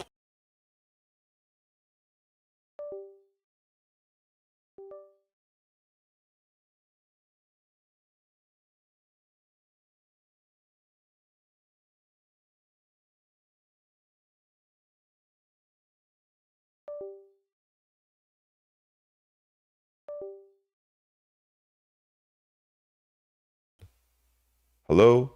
Wow, that's crazy. Like I was saying, for whatever reason, hold on, will it work now? Okay, I think it's work. All right, fuck, what the hell? Yeah, so my laptop, this is why I need to level up. So my laptop has like one USB port, so it's like mad like loose. So it's just wild, like how people, like, I don't know, it's like with this whole YouTube and Twitch, and well, really it's mostly like YouTube. Well, I guess you can throw Twitch in there as well, but like if I put out a Tekken video where I'm literally shitting on the game, I'm not even doing anything constructive. It's just pure brain rot content. It's just pure fucking brain rot. And it's nothing I haven't said before. I've said the game is bullshit. I've said the game has horrible character balancing, that the fucking mechanics is awful. I've said all of this before. And I go and get like fucking 1,000, 2,000, 4,000 views off that video. And then I turn around and I make a nice quality video where I spent like 8 hours doing fucking edits and shit and doing all this extra shit. And I'd be lucky if that video gets 500 views. It's bullshit. It's like, it really makes you, it really puts you almost in this bubble where it's like you're almost trapped. And then if you try to pivot and do something else, it's like a waste of fucking time. So this is where I think that those people that unsubscribe from me, like because of that mayor video, they did that because they probably wanted me to fucking play Tekken and rage out all fucking stream long for fucking 8 hours and catch a fucking heart attack on live stream. That's probably what they fucking wanted. So it's like I have to remind myself that the people that, it's like real people, it's like real life, like your so-called friends, like the people you think that's gonna like really rock out with you today, they're not gonna be there for you tomorrow. And it's the same thing with these subscribers, a lot of them. The minute I put something else out, I'm pretty sure I'll have videos that'll appear in their feed and they literally bypass my shit. And that's fine. Everybody has their right to watch what they want to watch. However, what I've come to learn is, with me having a little over 2,000 subscribers on YouTube, if I put out a video, YouTube sends that video mainly to my subscribers. So that means if only 5% of my subscriber base watches that video, my video is basically dead on arrival in terms of potentially getting new viewership. So this is what I'm going to do. And I was going to make a community post about this shit, but I'm going to do this experiment. If I'm posting something that is not a Tekken brain rot video, I am going to uncheck that little thing when you upload a video where it says publish to subscriber feed. I'm going to uncheck that option. So when I upload a video, subscribers will not be notified on that particular video. They would literally have to already be searching my channel to see it, or if the video just so happens to appear in their recommended. And I've seen many people talk about this on Reddit. I've seen people talk about it in other YouTube videos and other outlets. And they're like, look, if you're trying to reach a new audience with new content, if your already existing audience does not watch your video, they don't like, they don't comment, they don't do nothing, YouTube looks at that as the video you're pushing, nobody wants to see it, and they won't push it. So that's what I've learned. So I'm gonna run the experiment and see. Like, for instance, when I made that Ninja Gaiden 4 video, I was really surprised. I think I made it maybe about a week or two ago, where I was talking about the bait and switch. I was mind-fucked that video had 2,000 views. I was sure that video was gonna get like maybe 50 or 100 views. So I gave up on it. It wasn't until I looked at my analytics, I'm like, how the fuck has this video got like 2,000 something views? So sometimes, you know, depending on the video, you may have to, as a creator, uncheck that little box and see if a new audience will find the video. Because when I think on it now, there's several videos where I know I put forth a good amount of effort in making it. I did my research and everything, and the video barely crept past 100 views, if that. And I would see other people, other YouTube channels, do a very similar video, and they like blow up, and I'm like, what the fuck? Like, what's going on here? And that's and that's what I've noticed. So yeah, definitely Tekken. I know when I mean, to this day, when I shat all over Nintendo and I had that 14,000 view video several months ago, yeah, people love that. I think people just love me talking shit and ranting. I think that's what it really is. I think people just want to see me talk shit about something. Maybe that's what it is. I don't know. But yeah, between Nintendo, Tekken, I guess Ninja Gaiden, I think that's about it, really. I haven't really pushed Virtua Fighter yet. I did a few videos. It got some traction, but yeah, if I want to post something else, I think I'm gonna do that. Uncheck the subscriber feed and just see what happens. Because the aim is to get people into the channel, and then also hopefully funnel them to the Twitch stream, and just try to do everything as best as I can. So I don't know. I'm still like figuring it out as I go along. I do want to invest in a stream deck. I know a lot of streamers have that little gizmo. So hopefully Black Friday, they'll have a deal on that, and maybe I can snatch one up from Amazon, and you know, maybe that'll help. You know, I can kind of see, I would have it like right here, like out of view of the webcam, and just, you know, give it a shot, see what's what. And but yeah, I do need to finish Ninja Gaiden 4. I do want to complete the Black Ops 6 campaign, because I haven't played it. I've never touched it. In fact, I tried Black Ops 6 Zombies. I tried that. I actually liked it. I was like, wow, this is like a whole different game. Like, it was like you're running around literally gunning down zombies. It felt like a completely different game mode. And I was surprised they even have a third person view. So I was really surprised about that. So I messed around with it late, or should I say early this morning, yesterday. And so I figured, let me get through that. So when Black Ops 7 comes out, I can kind of just get and do that one, and, you know, kind of get that all situated.